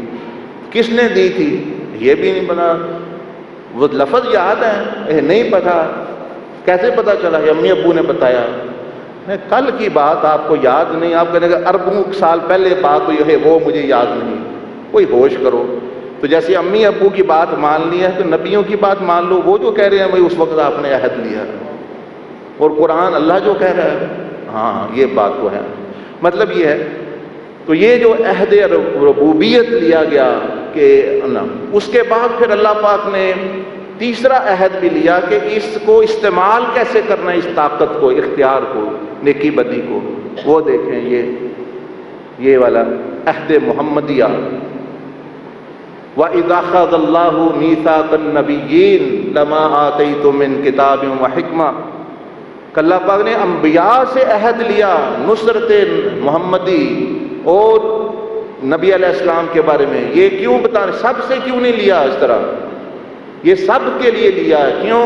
کہ اللہ پاک یہ دکھا رہا ہے کہ اگر انبیاء جو ہیں وہ مکلف ہیں، پہلے آ کے نبی علیہ السلام کی نصرت اور ایمان کے، امت محمدیہ تو بدرجہ اولا ان میں تو ہیں ہی ہیں، یہ تو ان کے لیے تو بنتا ہی بنتا ہے، ان کو تو کہنے کی ضرورت ہی نہیں ہے. تو یہ عہد محمدیہ لیا گیا کہ اس ہستی کی طرح وہ اختیار استعمال کرنا ہے. اس ہستی کو بشریت کے لباس میں بھیجا جائے گا اور تمہیں بھی بشر پیدا کیا جائے گا اور تمہیں یہ نمونہ تمہارے لیے بنے گے. ہے یہ نور، ہے وہ نور، لیکن تمہیں دکھانے کے لیے تم بھی ہر ایک میں وہ روح نبی علیہ السلام کا فیض موجود ہے. اس کے بعد قرآن مجید ہمیں بتاتا ہے کہ قیامت کے دن اللہ یہ بھی پوچھے گا الم احد الیکم یا بنی آدم اللہ تعبد الشیطان، کہ کس طرح اس اختیار کو استعمال نہیں کرنا۔ تو یہ 4 باتیں یا 3 عالم ارواح میں ہوئیں۔ اس کے بعد دیکھیں پھر امام آ گئے۔ یہ ہے اولیاء اللہ کا پیغام، عرس کا پیغام، جو سب مشترکہ، جو سب ولیوں نے دیا۔ اس کے بعد آگے ہم اس دنیا میں وہ دیکھیں، یہ جو دنیا موت کے تک مختصر سی زندگی، کتنی مختصر ہے وہ دیکھ لیں۔ ہمیں 60 سال زندگی، بڑی زندگی گزاری جی، 70 سال میری بڑی زندگی ہے، 80 سال، وہ دیکھ لیں 60 سال زندگی کا کیا حشر ہوتا ہے۔ 13 سال بچپن میں، 15 سال وہ دیکھیں لکھا ہوا کام میں، 2 سال واش روم میں، 20-22 سال سونے میں گزر گئے۔ وہ سب کو اگر یہ نکالیں، حساب نکالیں 60 سالہ زندگی کا، تو اصل زندگی 6 سال بنتی ہے۔ دیکھیں نا، 13 سال بچپن کے نکلے پتہ ہی نہیں کیا، 15 سال جیسے آپ پڑھ رہے ہیں، کوئی کام کر رہا ہے، 15 سال بھی مطلب یہ ہو گئے۔ اس کے بعد 22-20 سال سونے کے لگا لیں، وہ سب کو جمع کرے تھے 54، 5 اور 4 سال پر، تو 60 میں سے 54 نکالیں، 6 سالہ زندگی ہے یہ۔ جس نے 70 سال گزاری اس کی 7 سالہ زندگی ہے۔ اس لیے یہ اس قابل نہیں ہے کہ اس کی وجہ سے اللہ اور اس کے رسول صلی اللہ علیہ وسلم کو ناراض اور چھوڑا جائے اور نفس اور شیطان کو اور خوش کیا جائے، یہ نہیں ہے اس قابل، اس میں دم ہی نہیں۔ اس زندگی کے بعد پھر جو ہے اولیاء اللہ کا کلام ہے۔ تیسری زندگی جو ہے وہ برزخ کی زندگی ہے۔ وہ دیکھے اعلیٰ علیین، حضور علیہ السلام نے فرمایا قبر جنت کے باغوں میں سے ایک باغ ہے یا جہنم کے گھروں میں سے گڑھا ہے۔ وہ کیسا باغ ہوگا، کیسی جنت ہوگی ہمیں نہیں پتا، وہ تو جائے گا دیکھ لے گا، لیکن ہوگی جنت۔ تو آپ کی روح جو ہے وہاں سے اڑ کے ادھر چلی جائے گی۔ اور اگر جو ہے بندے نے یہ زندگی کو غلط استعمال کیا، اختیار کو غلط، زبان بھی غلط استعمال کی، آنکھیں بھی غلط استعمال کیا، پیٹ بھی غلط استعمال، شرمگاہ کی بھی حفاظت کوئی نہیں، پاؤں کی بھی کوئی نہیں، ہاتھ کی بھی کوئی نہیں، سوچ کی بھی کوئی نہیں، اور دل کی بھی کوئی نہیں، تو پھر جو ہے توبہ بھی نہیں کی، تو وہ جو نچلا حصہ ہے برزخ کا، جس کو کہتے ہیں سجین، وہ ادھر بندہ چلا جائے گا۔ اس کے بعد چوتھی زندگی قیامت کی زندگی ہے، قیامت کا دن۔ وہ کتنا دن؟ وہ 50,000 سال کا دن، اور جس میں حساب کتاب بندے نے دینا ہے۔ امام جلال الدین سیوطی الشاذلی رحمہ اللہ تعالی، جنہوں نے 70 مرتبہ نبی علیہ السلام کی بیداری میں زیارت کی، اور بعض کتابیں حدیث کی آپ نے حضور علیہ السلام سے پڑھی، اتنے بڑے ولی بنے بڑے۔ تو امام جلال الدین انہوں نے اپنی کتاب ایک لکھی ہے، انہوں نے قیامت کے دن پر تذکرہ یا آخرت کے بارے میں، تو وہ فرماتے ہیں کہ قیامت کے دن بندے سے یہ بھی پوچھا جائے گا کہ آنکھوں میں سرما کیوں لگایا تھا۔ وہ دن لمبائی ہے، اللہ چاہے تو پوچھ سکتا ہے، چاہے تو وہ نہ پوچھے، لیکن ایک ایک چیز کے بارے میں فرمایا، یہ حدیث شریف میں بیان کی انہوں نے کہ یہ بھی کہ سرما کیوں لگایا تھا، زبان کیوں استعمال کی۔ وہ ہمارے طرح نہیں کہ کھلا کھاتا ہے جو مرضی کرو، پوچھنے والا کوئی نہیں۔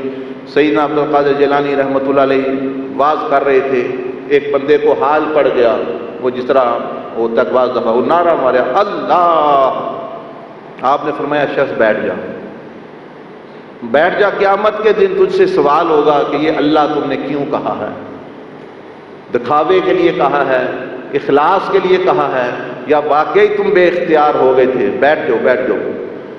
ایک اٹھا، حال پڑ گیا، اس نے گریبان پڑھا، آپ نے فرمایا اس نے کیا قصور کیا ہے گریبان نے؟ گریبان نہ پھاڑو، دل کو پھاڑو، گریبان کپڑے نہ پھاڑو، جو فسق اور فجور کا لباس پہنا ہوا ہے وہ پھاڑو، یہ جو گندا دل لیے پھر رہے ہو اس کو پھاڑو، یہ گریبان کیوں پیٹ رہے ہو اس کو۔ یہ تھے مشائخ جن کا، جو اولیاء صلحاء جن کی بات ہم کر رہے ہیں۔ اس کے بعد پھر جو ہے آخری زندگی جو ہے، جو قرآن حدیث میں آتا ہے، وہ آخرت کی زندگی ہے، یا دوزخ کی یا جنت کی، یعنی پل صراط سے پار ہو کر، یا اگر تو پار نہ بندہ ہوا تو وہ دوزخ میں چلا جائے گا، اگر نہیں تو وہ جنت میں۔ تو یہ کتنی زندگیاں ہو گئی بچوں؟ ٹوٹل کتنی زندگیاں ہوں گی جو قرآن حدیث بتاتی ہے بھائی یہ زندگی نہیں ہے، صرف 4 اور بھی ہیں. کتنی ہو گئی؟ 5 جو ہے عالم ارواح، عالم شہادت. یہ دنیا دیکھیں نا، عالم اس کو کیا کہتے ہیں؟ عالم شہادت. شہادت کا مطلب یہاں گواہی دینی ہے، یہاں اپنے عمل سے اور زبان سے گواہی دینی ہے کہ ہمارا رب اللہ ہے. رضیت باللہ ربا وبالاسلام دینا ومحمد نبیا صلی اللہ علیہ وسلم. اس لیے کسی بزرگ نے فرمایا بات بڑی آسان ہے، لا الہ الا اللہ محمد الرسول اللہ صلی اللہ علیہ وسلم 2 حصے ہیں. کتنے حصے کلمہ شریف کے؟ لا الہ الا اللہ مقصد زندگی بتا رہا ہے کہ کس کے لیے پیدا ہوئے، کس کی رضا مقصود ہے، کیا منزل ہے. اور محمد الرسول اللہ طرز زندگی بتا رہا ہے کہ اس مقصد کو حاصل کیسے کرنا ہے. باقی ساری تفصیل ہے. یہ جو آپ فقہ پڑھ رہے ہیں، حدیث پڑھ رہے ہیں، قرآن پڑھ رہے ہیں، یہ ساری کلمے کی تفسیر ہے. بات صرف اتنی ہی ہے کہ لا الہ الا اللہ مقصد زندگی اللہ کی رضا، اللہ کی بندگی اخلاص کے ساتھ. اور دوسرا محمد الرسول اللہ کہ طرز زندگی نبی علیہ السلام نے جو دکھائی وہ چیز. وہ بزرگ فرماتے ہیں کلمے میں کتنے حروف ہیں؟ کسی کو پتہ ہے کلمے کے حروف کتنے ہیں؟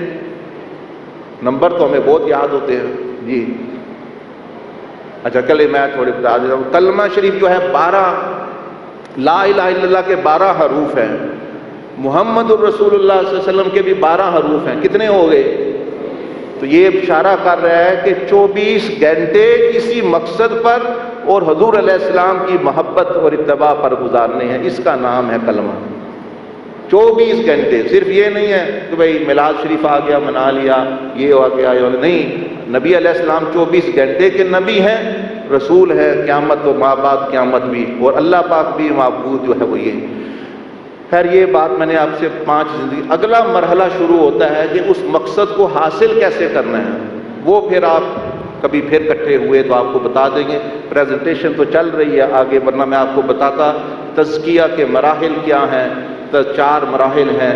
پھر عین الیقین، حق الیقین کی منزلوں تک بندہ کیسے پہنچ سکتا ہے. امام ابو الحسن علی شاذلی فرمایا کرتے تھے 3 دن کوئی بندہ ہمارے پاس رہ جائے اس کو ہم مقصود زندگی بتا دیں گے. 30 دن گزارے تو نبی علیہ السلام کی مجلس میں پہنچا دیں گے اس کو. حضرت سلطان باہو امی بزرگ اس پاکستان کے، وہ فرماتے ہیں کہ یہ 30-40 دن کا مسئلہ ہے، اگر نہیں تو فرمایا کیوں لوگوں کو اور اپنے آپ کو تنگ کیے ہوئے ہو، یا پہنچاؤ یا چھوڑو. وہ پھر مثال دیتے ہیں. مسلم شریف کی حدیث ہے کہ ایک عورت نے بلی پال رکھی تھی، اس نے بلی کو باندھ دیا، نہ وہ خود کھانا ڈالے نہ اس کو کھانا ڈھونڈنے دے. نبی علیہ السلام نے فرمایا عذبت امرأ، عذبت امرأ، ایک عورت کو عذاب دیا بحرہ، بلی کی وجہ سے. تو فرماتے ہیں بلی کو باندھ دیا تو عذاب ملا، اور جو اللہ کے بندوں کو باندھ دے کہ تم میری بیعت کرو، نہ خود اس کو اللہ تک پہنچا رہے ہیں نہ اس کو چھوڑ رہے ہیں چلو جا کے اپنا کوئی رزق تلاش کر لے، تو فرمایا اس کا کیا بنے گا. اگر پہنچا سکتے ہو پہنچاؤ، نہیں تو مطلب ہے نہیں ان سے معذرت کرو اور خود بھی توبہ کرو جو ہے ہمیں یہ چیز.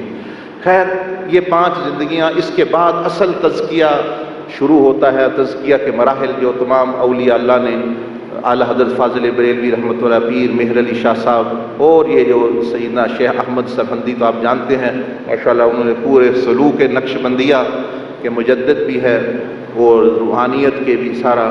لیکن چلو ہم نے چیدہ کچھ باتیں تھوڑی بہت جو ان کی تھیں آپ کے ساتھ شیئر کر لیں. اب جو ہے کسی نے کوئی بات پوچھنی ہے، کوئی سوال کرنا ہے. میں کوئی علم والا بندہ نہیں ہوں، میں جیسے وہ کہہ رہے تھے یہ بزرگوں کی باتیں سنیں آپ کو پہنچا دیں، کوئی پتہ ہوا تو کہہ دیں گے پتہ ہے، نہیں پتہ ہوا تو آپ علماء سے بھرے ہوئے شہر ان سے پوچھیں. لیکن پوچھنا چاہیے، بندے کو پتہ چلتا ہے. چلو کم از کم حضرت علی کرم اللہ وجہہ الکریم نے فرمایا کہ یہ تو پتہ چل جائے گا میں جاہل ہوں، پر مجھے نہیں پتہ. یہ پوچھنے والے کا بھی فائدہ ہوتا ہے اور جسے پوچھا جائے اس کو بھی فائدہ ہو جاتا ہے. چلو یاد دہانی ہو جاتی ہے. تو ابھی اجازت ہے آپ کو کسی سے بات پوچھنی ہو، ورنہ پھر اپنا جو معمول ہے وہ جاری رکھے جو ہے انشاءاللہ. بلا جھجک دیکھیں میں برا منانے والا بندہ نہیں ہوں. آپ اچھی بات پوچھنی چاہیے کہ یعنی بندے کو فائدہ ہوتا ہے. سوال بھی اچھا کرے جی. ہاں ہاں وہ بھائی کھڑے ہیں کچھ ماشاء اللہ. آپ قریب آ جائیں, ادھر باز آ جائے. بسم اللہ الرحمن الرحیم. جس میں سوال پوچھنا ہو پہلے ہاتھ کھڑا کر کے انشاءاللہ بس مائک آ جائے پھر سوال پوچھنا.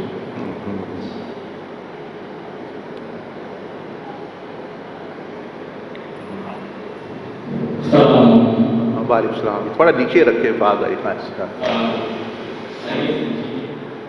الحمدللہ اللہ کا شکر ہے. خسان ہے. پوچھنا یہ تھا کہ نئے کاموں میں استقامت کا کوئی حصہ ہوتا ہے. تقویٰ برقرار ہے. ہوتا یہ ہے کہ ہم معاملوں میں جاتے ہیں اچھوں کی صحبت ملتی ہے تو تقویٰ برقرار نہیں رہتا. صحیح ماشاء اللہ. بہت تشریف رکھے, تشریف رکھے. اللہ پاک آپ کو جزائے خیر دے. سب کو سوال کی سمجھ آ گئی ہے؟ ہاں وہ فرما رہے ہیں کہ سوال ان کا یہ ہے کہ تقویٰ جو ہے یہ اس پر استقامت نہیں رہتی. نیکی کے راستے پر بندہ چلتا ہے, گناہ چھوڑنے کی کوشش کرتا ہے, نیکی, تو وہ استقامت بھائی کوئی طریقہ بتا دیں, کوئی نسخہ جو ہے. تو اس کے لیے جو ہے میں آپ کو ایک نسخہ جو ہے وہ یہ بتا دیتا ہوں. یہ انشاءاللہ جو ہے اللہ اکبر استغفر اللہ العظیم لا الہ الا هو القیوم لا حول ولا قوة الا باللہ. یہ ذرا جلدی آپ کو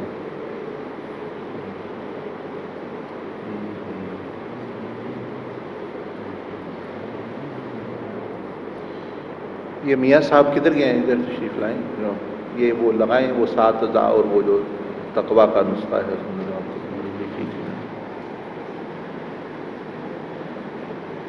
ادھر نہیں ہو گیا.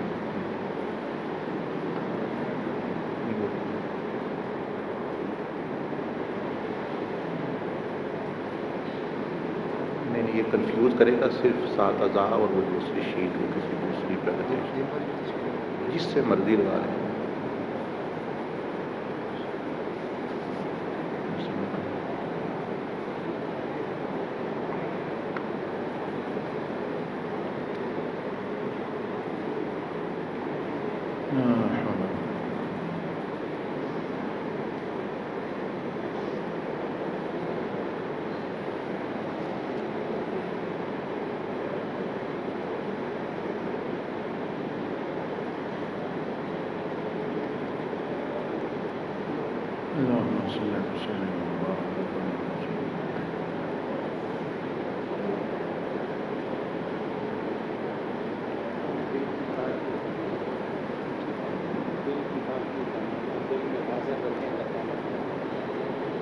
ماشاء اللہ جی ماشاء اللہ. ہاں وہ بھائی بیٹا دیکھیں وہ جو اسکرین نظر آ رہی ہے آپ کو, اگر وقت بچ جائے جلدی سمجھ آ جائے بات کی اسے جو ہے.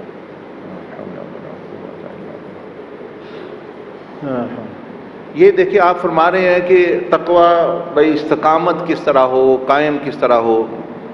دیکھیں پہلے تو یہ سمجھے نا وہ تقوی کا تعلق کن چیزوں سے ہے.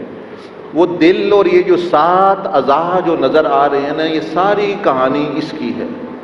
ساری کہانی اس کی ہے. زبان, کان, آنکھیں, ہاتھ, پاؤں, پیٹ اور شرمگاہ, سب کہانی اسی کی ہے. حضور علیہ السلام نے فرمایا من یضمن لی ما بین لحیی وما بین رجلی اضمن له الجنہ. جو مجھے ان 2 کی ضمانت دے دے جو 2 جبڑوں کے درمیان ہے اور جو 2 ٹانگوں کے درمیان ہے, یعنی زبان اور شرمگاہ, میں اس کو جنت کی ضمانت دے دیتا ہوں. تو مطلب یہ ہے کہ یہ اتنی. اور حضور غوث پاک سیدنا عبدالقادر جیلانی فرماتے ہیں لا تطمع. یہ طمع سمجھتے ہیں مطلب یہ وہ کہہ رہے ہیں کہ امید بھی مت رکھنا ان تدخل فی زمرۃ الروحانیین, کہ تم روحانیت تصوف کی کلاس میں بھی داخلہ بھی تمہیں مل سکتا ہے. ہم یہ ہے قادریہ, نام لگا لینا آسان ہے. آپ یہ کہاں فرما رہے ہیں؟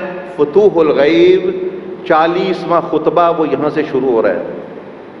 فتوح الغیب آپ کے اقوال ہیں, بڑا بابرکت ہے نا.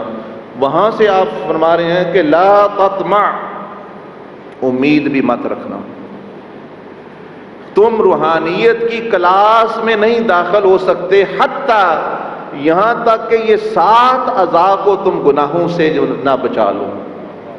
اور ہم جی میں بیعت کیتی ہے تے پتہ نہیں ہن اللہ رسول دا کیوں نہیں مل رہا، زبان میری غیبت کر رہی ہے، آنکھیں جو ہے میری زنا کر رہی ہیں، کان زنا کر رہے ہیں، اور قلب بھی زنا میں شامل ہے، گندی سوچیں، اور مطلب ہے کہ نہیں پیٹ میں حرام رزق جا رہا ہے، اختیار میں غلط استعمال کر رہا ہوں، آنکھیں غلط استعمال، پاؤں غلط جگہ چل چل کے، تو پھر وہاں تو روحانیت نہیں شیطانیت ملے گی، کیونکہ 2 ہے نا چیزیں۔ شیطانیت یہ ہے کہ ان 7 اعضاء کو مکمل شیطان کا تابع بنا دو، وہ گناہ شیطان کی اتباع ہے۔ اور سیدنا عبدالقادر جیلانی فرماتے ہیں گناہ شیطان کا ورثہ ہے، نیکی انبیاء کا ورثہ ہے۔ تو دیکھو کس کی وراثت لے کے پھر رہے ہو، دیکھو کس کی وراثت لے کے پھر رہے ہو، ہاں کون؟ تو یہ جب آپ سمجھ گئے زبان، کان، آنکھ، ہاتھ، پاؤں، پیٹ، شرمگاہ، اب وہ استقامت کی بات کر رہے ہیں۔ دیکھیں یہ تصویر دیکھیں، جب بندہ مسلسل گناہ کر، یہ دل کی حالت ہو جاتی ہے۔ حضور علیہ السلام نے فرمایا ان العبد اذا اخطأ نکتت فی قلبی نکتت سودا، کہ جب بندہ گناہ کرتا ہے ایک سیاہ دبا اس کے دل میں لگ جاتا ہے، پھر قلب کی یہ حالت ہو جاتی ہے، پھر پتہ نہیں باطن کیوں نہیں روشن ہو رہا، پتہ نہیں مجھے زیارتیں کیوں نہیں ہو رہی، پتہ نہیں کوئی دل میں سکون کون نہیں، سکون خاک ہوگا وہاں، تو مطلب ہے کہ سیاہی کے ڈیرے ڈالے ہوئے ہیں، یہ جو سیاہی بندے نے اکٹھی کی ہوئی ہے۔ اچھا آگے پھر دیکھیں، جب بندہ تزکیہ کا یہ سفر ہے، یہ آپ کو طریقہ بتا رہا ہوں، بزرگان دین نے جو فرمایا کہ 30 دن کی یہ شیٹ لے لیں، ایک 30 دن کی آپ کو دے دیتے ہیں، مجھے ایک شیٹ دے دی، ان کو تحفہ دے دیتے ہیں، 30 دن تسلسل کے ساتھ، یہ دیکھیں اوپر زبان کا تقوی لکھا ہوا ہے، 2 نفل توبہ کے پڑھ کے، بندوں سے بھی معافی مانگ کے، بندوں سے بھی معافی مانگ کے، تو صبح سے شام تک بندے کا خیال کرنا کہ اللہ مجھے دیکھ رہا ہے، سن رہا ہے، میں کوئی ایسا کام نہ کروں زبان سے۔ شام تک جب اس نے حفاظت کر لی ان گناہوں سے جو لکھے ہوئے ہیں، تو وہ بندہ ٹک لگا دے، ایک وہاں نشان لگا دے نمبر 1 پر، دوسرے دن بھی، تیسرے دن بھی۔ اب کیونکہ آپ استقامت حاصل کرنا چاہتے ہیں، استقامت ایسے نہیں آتی خواہش کرنے سے، 10ویں دن پھر آپ سے غلطی ہو گئی، وہاں آپ نے کراس لگا دیا، پھر شروع کر لیں دوسری لائن سے۔ جب تک 30 دن مکمل نہیں ہوں گے زبان میں تقوی نہیں آئے گا۔ کوئی تو وجہ ہے نا، اللہ نے لعلکم تتقون رمضان کو 30 دن کے ساتھ، 29 دن کے ساتھ مقید کیا ہے، فرمایا تقوی حاصل کرنے چاہتے ہو شاید ہو جائے تمہیں حاصل، 30 دن احتیاط کرو، بس وہی بات آپ نے کرنی ہے۔ تو جب 30 دن کی ادھر پھر تھوڑا ذکر اذکار کیا تو یہ خود ہی استقامت آ جائے گی۔ استقامت اختیار کرنے سے پیدا ہوتی ہے، صرف یہ سوچنے سے پیدا نہیں ہوتی۔ پھر یہ حال ہو جائے گا، پھر آپ کی زبان گناہوں سے بچ گئی، وہاں سے ظلمت نہیں آئے گی، وہاں سے نور آئے گا، کان بچ گئے، وہ بھی وہاں سے بھی نور آ رہا ہے، تو پھر دل پھر نورانی، پھر اور آگے پھر منزلیں چلتی ہیں، قلب سلیم بنتا ہے۔ تو آپ اگر حاصل کرنا چاہتے ہیں، بیٹا جس نے سوال کیا ہے بعد میں بیٹھے یہ میاں صاحب سے یہ لے لیں، سیکھ لیں، استقامت انشاءاللہ اللہ کے فضل سے آپ میں تھوڑی بہت آ جائے گی، باقی اللہ پاک ہی معاف فرمانے والا ہے۔ اور کوئی بات پوچھنی ہے تو پوچھ لیں۔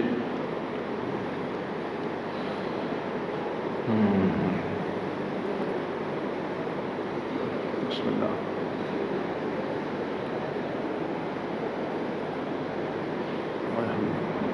السلام علیکم۔ وعلیکم السلام۔ میرا تعلق یہ ہے کہ ہم علماء سے سنتے ہیں گناہ بدل میں نکاح تعلیم اور دل کی دنیا بدل گئی۔ یہ دل کی دنیا نکاح دار سے بدلنے والا سلسلہ ختم ہو گیا یا ابھی بھی باقی ہے؟ اگر اس حوالے سے تھوڑا روشنی کرو۔ دیکھیں بعض چیزیں محاورتاً استعمال ہوتی ہیں۔ سیدنا امام حسین رضی اللہ عنہ کربلا میں تھے، روزانہ 10 دن میں ان کو کیا کہوں، ان لعنتیوں پر وہ آپ نظر بھی ڈالتے ان کو سمجھاتے بھی لیکن وہ بدلہ ان میں کوئی اکا دکا ہی ہے، وہ حر بن یزید اور دو چیزیں. تو یہ جو کہتے ہیں نا نگاہ برد، وہ محاورہ ہوتا ہے بھی توجہ فرمائیں، وہ نگاہ کریں، ان کی تربیت پہ چلیں، ان کا طریقہ چلیں، تو پھر جو ہے وہ مطلب فیض بھی ملتا ہے. یہ مطلب نہیں ہے یہاں سے بیٹھے ہیں جی نگاہ کی اگر یہ بات ہوتی تو پھر تمام انبیاء کو محنت کی کیا ضرورت ہے؟ حضور علیہ السلام غار حرا سے نیچے آنے کی ضرورت نہیں، وہ غار حرا پہ ہی کھڑے ہو کے آپ سارے عالم کو دیکھ رہے ہیں، ویسے بھی نظر فرماتے سارا کام ہو رہا. اہل طائف کو کیا کہنے کی ضرورت ہے؟ یہاں اللہ پاک نے عالم اسباب ایک بنایا ہے، اس میں یہ ہے کہ نگاہ کا مطلب ہے نگاہ فرمائے، جیسے فرمایا وانظرنا واسمعوا، قرآن مجید بھی کہتا ہے. اس کا مطلب ہوتا ہے کہ بھائی اس ہستی کی تعلیم تربیت، اس کے جو طریقہ جو اس نے بتایا ہوا ہے وہ اس پہ چلیں تو پھر جو ہے ان کا فیض بھی بندے کو نصیب ہوتا ہے. یعنی بندے میں طلب بھی ہو اور بندے میں جو ہے وہ یہ چیز بھی ہو، تو یہ ہوتا ہے پھر بہت زیادہ فیض. لیکن اس سے پہلے بندے کو خود کرنا پڑے گا، اپنا برتن سیدھا کرنا پڑے گا، طلب رکھنی پڑے گی. تو یہ چیز وہ سلسلہ تو آج بھی جاری ہے، اس وقت بھی جاری. جو بے طلبے اور کچھ نہیں کرنا، موسیٰ علیہ السلام کی قوم کی طرح فَاذْهَبْ أَنْتَ وَرَبُّكَ فَقَاتِلَا، کہ اے موسیٰ آپ ہی جائیں، کچھ کریں، جا کے لڑیں، اللہ پاک بھی ساتھ لے جائیں، ہم تو ادھر بیٹھے ہیں، ہمارا فتح ہو گئی تو ہمیں بھی بلا لینا. یہ ایسے ذہن والوں کو کچھ نہیں ملنے والا، یہ یاد رکھیں. نہیں آپ خود سوچیں، اگر یہ ایسی چلو میری نظر تو کمزور ہو گئی، فلانے کی امام حسین کی نظر میں کیا اثر تھا؟ وہ کتنے دن وہ خبیث کربلا میں وہ سامنے آپ کے رہے اور انہوں نے مطلب ہے یعنی کوئی مطلب نہیں، یعنی ان میں طلب ہونا اور اس ہستی کی بات سننا، پھر جو ہے وہ ان کی نگاہ بھی، ان کا قلب بھی، ان کی روح بھی وہ فیض دیتا ہے. لیکن اگر وہ نہ کریں تو پھر جو ہے مطلب یہ نہیں ملتا. وہ سلسلہ آج بھی جاری. میں نے ابھی آپ کو بتایا امام ابو الحسن شاذلی فرماتے ہیں کہ 30 دن میں بندہ مجلس حضوری میں حضرت سلطان باہو فرما رہے ہیں اور قیامت تک یہ سلسلہ اسی طرح جاری و ساری رہتا ہے. لیکن یہ ہے کہ بندے، ایک بزرگ کہتے ہیں ان سے بندہ میں پیر کامل کی تلاش میں، انہوں نے فرمایا تم مرید کامل بن جاؤ، پیر خود مل جائے گا. اچھا ادھر کوئی نہیں دھیان، وہی میں نے بھی کچھ کرنا ہے، مرید میں بھی تو کمال چاہیے نا، اس میں بھی کامل وہ ہو تو وہ خود ہی ملے. حضرت سلمان فارسی کیا تھے؟ مرید کامل تھے. تو دیکھ لیں حضور علیہ السلام سے جہاں ملاقات ہوئی. تو یہ چیز مطلب بڑی اہم ہے کہ بندے میں ہو. تو وہ جو آپ فرما رہے ہیں بالکل ہے، آپ آئیں. یہ شاذلیہ سلسلے کے بھی بزرگ ہیں، میں آپ کو بتا دوں گا، اس کا اور بھی کئی سلسلوں کے ہوں گے جو آپ رہیں ان کے پاس 30 دن 40 دن، تو نگاہ بھی سب کچھ جو ہے بندے کو ملتا ہے. اللہ کا قرب، اللہ کی راہ تو کھلی ہوئی ہے قیامت تک جو ہے انشاءاللہ. لیکن یہ ہے کہ اگر آپ سمجھتے ہیں کہ بغیر کچھ کیے وہ مطلب ہے کہ عادت اللہ جاری نہیں ہے، کبھی اللہ کا فضل کسی پر ہو جائے، جیسے حضرت خضر ہیں کروڑوں میں ایک، حضرت عیسیٰ علیہ السلام بغیر باپ کے پیدا ہو گئے، وہ مطلب ہے یعنی معجزہ کرامت کبھی بار کا ظہور ہوتا ہے. لیکن عام جو ہے وہ طریقہ یہ ہے. تو انشاءاللہ یہ چیز اللہ پاک آپ کو بھی مجھے بھی عطا فرمائے.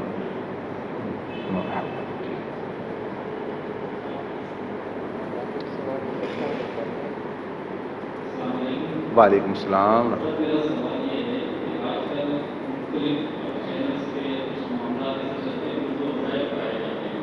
یہ چینل نکال کے لال لوگ یا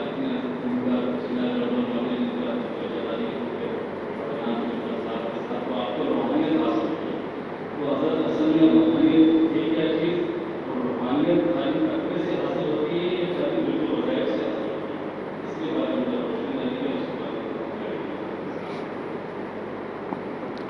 ماشاءاللہ. لیکن سوال تو آپ ماشاءاللہ بڑے بڑے کر رہے ہیں. تھوڑے یہ میاں صاحب وہ ماؤنٹن ڈایاگرام لگائیے گا ادھر، میں ان کو بتا دوں. روحانیت یہ پوچھ رہے ہیں ماشاءاللہ بڑا اچھا سوال ہے. یہ کہتے ہیں مختلف چینل پر یہ وہ یا ہوتے ہیں ابھی ہم روحانیت کیا چیز ہے، وہی جو ماؤنٹن ڈایاگرام لگا دیں.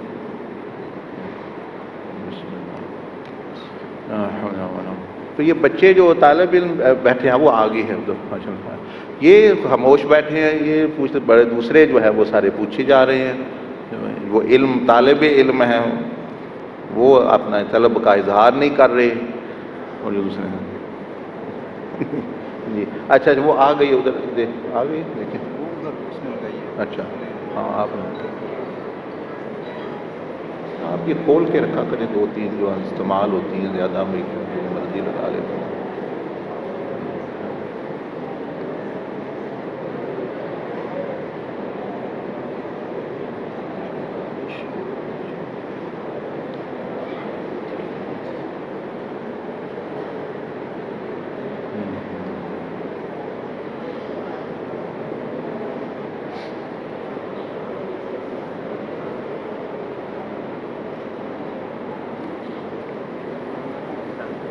جی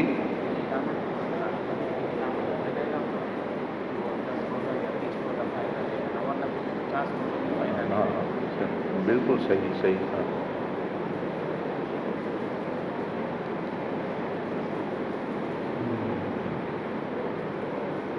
ٹھیک ہے ہاں جی مثلا یہ دیکھیں آپ نے جو سوال کیا ہے یہ پریزنٹیشن پہ لگایا کریں وہ جو وہاں اس طرح نہیں. وہ کیا ہے کہ بھئی روحانیت کیا ہوتی ہے وغیرہ جو وغیرہ. دیکھیں 2 چیزیں چاہیے ہوتی ہیں اس کے لیے. ایک ہے اس میں جو وہ رہنما جس نے آپ کو جو ہے وہ تربیت دینی ہے چلانا ہے. ایک ہے راستہ. 2 چیزیں ہو گئی، ایک راہبر اور ایک راہ جو ہے وہ دونوں اس کے پاس ہونی چاہیے. یعنی مثلا ایک بندہ کہتا ہے جی میں آپ کو روحانیت دے رہا ہوں تو آپ اس سے پوچھیں نا کہ بھائی کیسے ملے گی، کہاں ملے گی، کس طرح ملے گی. پھر اس کی جو جیسے آج عرس بھی ہے اعلیٰ حضرت فاضل بریلوی رحمۃ اللہ علیہ کا، وہ فرماتے ہیں کہ ولی بننے کے لیے تو بہت زیادہ علم ہونا فرض علم بھی ہو تو وہ کافی ہو جاتا ہے ولی بننے کے لیے. لیکن راہبر اور روحانی رہنما بننے کے لیے وہ علم کافی نہیں ہے، فرض علم. پھر اس کے پاس مطلب صحیح علم مطلب ہے کہ یعنی ہونا چاہیے دین کے مطلب ہے یہ جو شعبہ جات ہے ان کا جو ہے. تو یہ ایک تو یہ کہ جب اس کو راہ کا نہیں پتا تو وہ کیا آپ کو راہ دکھلائے گا. دوسرا پھر اس کے لیے انہوں نے فرمایا شرط ہے کہ وہ خود بھی اس کا کچھ نمونہ تو نظر آئے نا جس ہستی کے پاس لے کے جانا ہے. آپ پوچھ رہے ہیں روحانیت کیا ہے؟ روحانیت میں آپ کو ساری کی ساری نبی علیہ السلام میں بند ہے. پوری کائنات کی روحانیت حضور علیہ السلام میں بند ہے. عیسیٰ علیہ السلام کو جو زہد ہے وہ بھی وہاں سے ملا ہے، اور موسیٰ علیہ السلام کا جو عشق ہے وہ بھی وہاں سے آیا ہے. اور یہ ساری چیزیں یعنی وہ ایک ہستی ہے نا نور موزن روحانیت اس میں بند ہے. شیطان میں شیطانیت بند ہے، نبی علیہ السلام میں روحانیت بند ہے، وہاں سے جو ہے ملنی. تو وہ انہوں نے فرمایا کہ جو بھائی اس میں خود بھی تو کوئی نمونہ تو کم از کم نبی علیہ السلام کا اس کے اخلاق کردار میں وہ جس کے پاس آپ کو لے کے جانا چاہتا ہے کوئی نظر آئے. جب وہ خود ہی حضور علیہ السلام تک نہیں پہنچا، ان کے عمل تک نہیں پہنچا، ان کی سنت تک نہیں پہنچا، ان کی شریعت تک نہیں پہنچا تو وہ کیسے آپ کو لے کے جائے گا؟ وہ تو کہیں اور ہی لے کے جائے گا آپ کو. پھر اس کے بعد پھر فرمایا کہ اس کا کچھ سلسلہ بھی کوئی متصل ہو، کسی بزرگ سے اس نے کچھ لیا ہو پھر اس نے آگے لیا ہو مطلب آگے جاتا ہو وغیرہ وغیرہ. یہ چند چیزیں تو یہ راہبر کے لیے. اب راہ کے بارے میں جو آپ پوچھ رہے ہیں وہ میں آپ کو تھوڑا سا بتا دوں روحانیت کیا ہوتی ہے. یہ دیکھیے آپ کو اسکرین نظر آ رہی ہے، اس پہ 3 پہاڑ نظر آ رہے ہیں. کتنے پہاڑ ہیں؟ پہلا جو پہاڑ ہے روحانیت کی دنیا میں وہ ہے کہ اللہ جل مجدہ کی طرف سفر کرنے کے لیے 4 شرطیں ہیں. کتنی؟ 4 شرطیں ہیں. میں ابھی آپ کو بتاؤں یہ شرطوں والا پہاڑ بھی ادھر آ گیا. ہاں یہ والا جو ہے شرطوں والا. پہلی شرط ہے عقیدہ، اس کا مسلمان ہونا، خود اہل سنت والجماعت اور جو جماعت کے ساتھ مطلب جو عقیدہ شروع سے آ رہا ہے بزرگوں کا، تابعین کا، صحابہ سے. اس سنت کا مطلب ہے نبی علیہ السلام، جماعت سے مطلب کیا ہے؟ صحابہ اکرام کی جماعت. وہ عقیدہ جو حضور علیہ السلام اور صحابہ کا جو آ رہا ہے وہ جیسے آج عرس ہے یہاں پاکستان ہندوستان میں دیکھیں یہاں زیادہ نہیں جانتا، میرا کم عرصہ گزرتا ہے، لیکن یہاں جو بزرگ اعلیٰ حضرت فاضل بریلوی، شاہ عبدالحق مقدس دہلوی، حضرت سید احمد سعید کاظمی رحمۃ، یہ جو بزرگ اس طرح کے ہوئے جنہوں نے آ کے مطلب اس عقیدے کی وضاحت کی 1 صدی 2 صدی، مطلب یہی عقیدہ اچھا۔ دوسری شرط ہے فقہ، اصل تو نام ہے فقہ کوئی لفظ نہیں ہے، یہ تو اردو میں استعمال ہم کرتے ہیں۔ فقہ یعنی کیا کہ اس کو جو عوامر نواہی پاکی پلیتی کا کچھ پتہ ہو، مطلب ضروری طہارت کے متعلقہ، وضو کے متعلقہ، جس شعبے کے متعلق اس کا رزق ہے۔ اگر ایک بندہ بال کاٹتا ہے تو اس کے متعلق علم فرض ہے اس کے لیے، ایک ٹیکسی چلاتا ہے تو ٹیکسی چلانے کے مسائل فرض ہے اس پر سیکھنا، ایک کاروبار کرے تو کاروبار کے مسائل فرض ہے، سب تو نہیں لیکن اپنے شعبے کا پتہ ہو۔ تیسری شرط ہے روحانیت کی توبہ، یعنی پچھلی زندگی جو ظلمت میں گزری اس کو کیسے صاف کرنا ہے، اور چوتھی ہے مجاہدہ، یعنی پھر کوشش کرنا۔ اچھا، اب جب یہ شروع ہو گیا تو یہ دیکھیں وہ نظر آ رہا ہے آپ کو پہلا پہاڑ جس میں عقیدہ، فقہ، توبہ، مجاہدہ وہ لکھا ہوا ہے، وہ دائیں طرف جو ہے آ رہا ہے نظر آپ کو؟ اچھا، اس کے بعد روحانیت کا سفر شروع ہوتا ہے وہ پل سے، وہ پل جو لکھا ہے جہاں اخلاص لکھا ہوا ہے، وہ پل جو ہے تزکیہ کا پل ہے۔ تزکیہ کے پل سے مراد یہ کہ سب سے پہلے آتی ہے زبان، یعنی جسم کا حصہ جس کو پہلے بھی ہم بات کر رہے تھے، وہ زبان، کان، آنکھ، ہاتھ، پاؤں، پیٹ، شرمگاہ، یہ 7 اعضاء شیطانی اعمال سے پاک ہوں اور روحانی اعمال سے مزین ہوں۔ روحانی اعمال کون سے؟ حضور علیہ السلام کی جو سنت، آپ کا جو عمل ہے، ان طریقے سے۔ اس کے بعد دوسرا مرحلہ ہے دماغ، سوچ کی پاکی۔ تیسرا جو ہے دل کی پاکی، کیونکہ روحانیت میں جو جانا ہے۔ چوتھا جو ہے وہ نفس کی پاکی۔ اس کے بعد پھر یہ 4 چیزیں پاک ہو جاتی ہیں تو روح کو پھر جو ہے وہ آزادی ملتی ہے، پھر وہ روح پھر سفر کرتی ہے روحانیت کی دنیا میں، اس کا یہاں ہو جاتا ہے، اس کو مجلس حضوری کہہ لیں، اس کو عین الیقین کہہ لیں، اس کی پھر انبیاء سے ملاقات، حضور علیہ السلام سے ملاقات، وہ اپنی دنیا میں چلی جاتی ہے روح، پھر اس جا سکتی ہے مراقبہ کے ذریعے، مشاہدہ کے ذریعے۔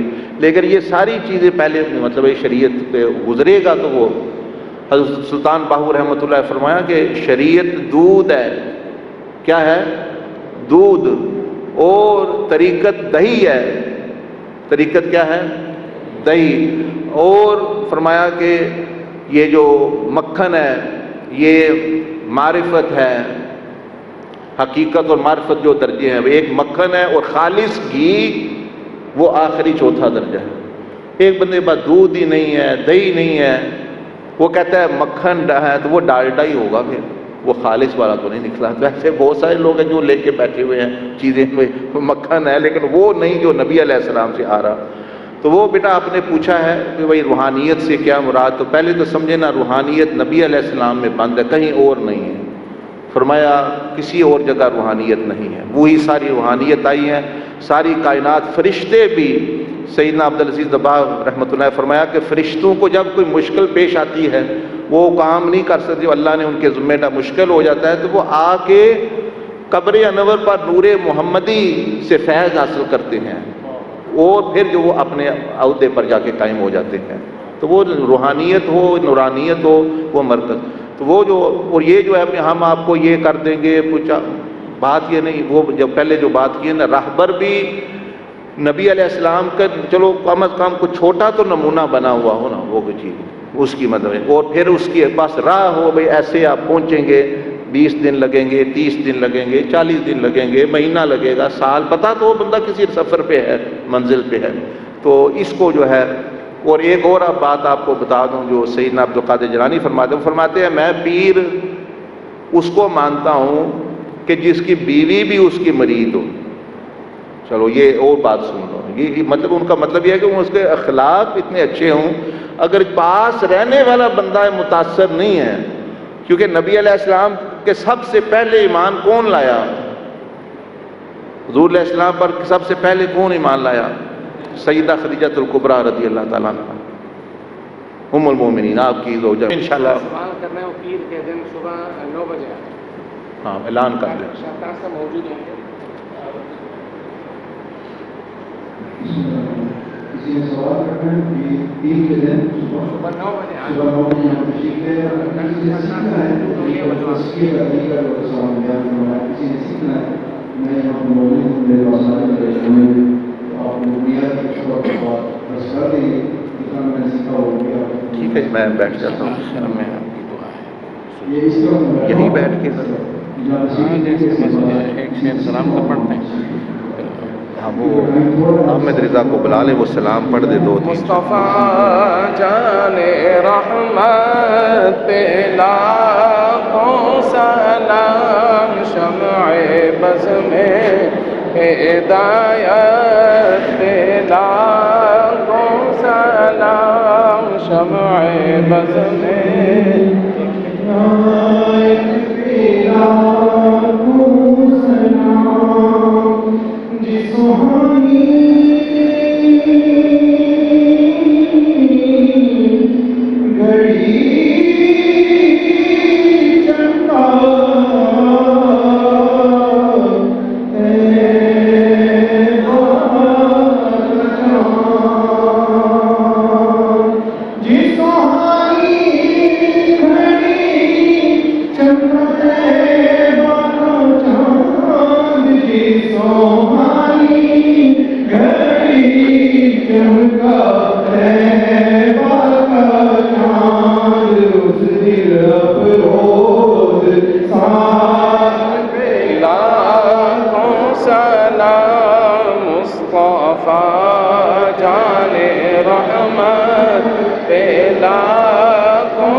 الصلاة والسلام عليك يا رسول الله وعلى آلك وصحبك يا سيدي يا حبيب الله. حضرت دعا فرمائیں.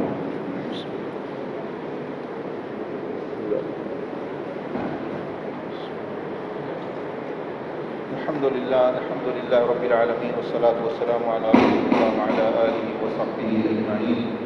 یا رب العالمین یا ارحم الراحمین، میں تیرا گنہگار بندہ، یہ تیرے نیک بندوں کی نسبت سے یہ مجلس اور محفل یہ قائم کی گئی سارے ثواب کے لیے یا ارحم الراحمین اس مجلس نے پورے خیر جان پائے. تلاوت قرآن سے لے کے نعت شریف، حمد شریف، منقبت السلام پڑھا گیا. اپنی بارگاہ میں اپنے فضل و کرم سے قبول فرما. اس کا ثواب حضور علیہ السلام کی پاک بارگاہ میں پیش فرما. آپ کے فضائل تمام انبیاء اور رسل ملائکہ علیہ السلام کی بارگاہ میں پیش فرما. ان سب کے فضائل تمام خلفائے راشدین مہدیین، صحابہ اہل بیت، تابعین، تابعین اور میرے امت کو بشار خاص ہو کر جن سے نسبت اس مہینے کی سیدنا امام حسین مصطفیٰ رضی اللہ تعالیٰ عنہ کی مبارک کو ہمارا سلام بھی اور ان کا فیض بھی نصیب فرما. ان کی شفاعت کی عمل کے لیے نصیب فرما. جنت میں ان کی حفاظت اور خدمت گزاری نصیب فرما. اس کے بعد دوسرے بزرگوں کو ضرور درباری میری حضرت بھائی رحمۃ اللہ شیخ احمد سرمدی حضور پیر میں علی شاہ صاحب وہ بھی جتنے بزرگوں سے اس کی نسبت ہے اور تمام اولیاء وسیمہ حضرت کی دربار کو بھی اس مہینے کے ساتھ رکھتے ہیں. اور وہ بھی جتنے اولیاء کرام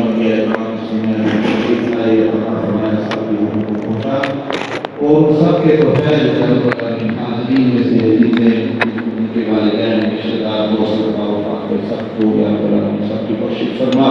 اور ساری امت محمدی صلی اللہ علیہ وسلم فرما. یہاں جو علم کا کام ہو رہا ہے، عمل کا کام ہو رہا ہے، روحانیت کا کام ہو رہا ہے، مسائل ترقی نصیب فرما. اس کے پڑھنے پڑھانے والوں کے علم میں، فہم میں، حکمت میں، ضبط میں اضافہ فرما. ان کو فیض محمدی نصیب فرما. طلاب جو ہے ان کے علم میں اور ان کی سمجھ میں اضافہ فرما. یہ ایسے لوگ پیدا ہوں جو امت محمدیہ کے خادم بنے اور اس امت کی رہنمائی کریں. اور ان کو جنہوں نے یہ بوٹا لگایا ہے رب العالمین جتنے بزرگوں کا اس میں سب کے درجات بلند فرما. اور جو حضرت خدمت کر رہے ہیں مدد اور قبولیت نصیب فرما. غیب سے وسائل مہیا فرما. دشمنوں حق سے دین کی شر سے شیطانوں کے نظر بد سے بھی حفاظت فرما، ہر شخص سے بھی حفاظت فرما یا ارحم الراحمین۔ اپنے فضل و کرم و احسان سے اسلام کی زندگی ایمان کا خاتمہ نیک و بد محشر نصیب فرما۔ جن بھائی نے سوال کیے رب العالمین کو جزائے خیر نصیب فرما۔ ہم سب کو اپنا قرب، اپنی رضا، حضور علیہ السلام کی محبت، آپ کا عشق، آپ کا ادب، آپ کی تعظیم، آپ کی نسبت خلاف رسول کے ذریعے میں ہمیں آپ پر اپنے شامل فرما۔ اپنے فضل و کرم و احسان سے وصلی اللہ تعالی علی خیر خلقی ونور عرشی ووسیلۃ خلقی سیدنا و نبینا محمد وعلی آلہ وصحبہ اجمعین۔ تمام حضرات اور علماء کو خصوص سے شکریہ ادا کرتے ہیں کہ ہمارے وقت میں نکالا اور تشریف لائے۔ تمام طلبا کو جس طرح بتایا گیا تھا میں آپ کو نگاہ قصیدہ اور ان کے ناسوں میں چلے جائیں اور تمام حضرات تشریف رکھیں، آنکھ بناتے ہیں اور تشریف رکھیں۔ آپ کے لیے شیرینی کا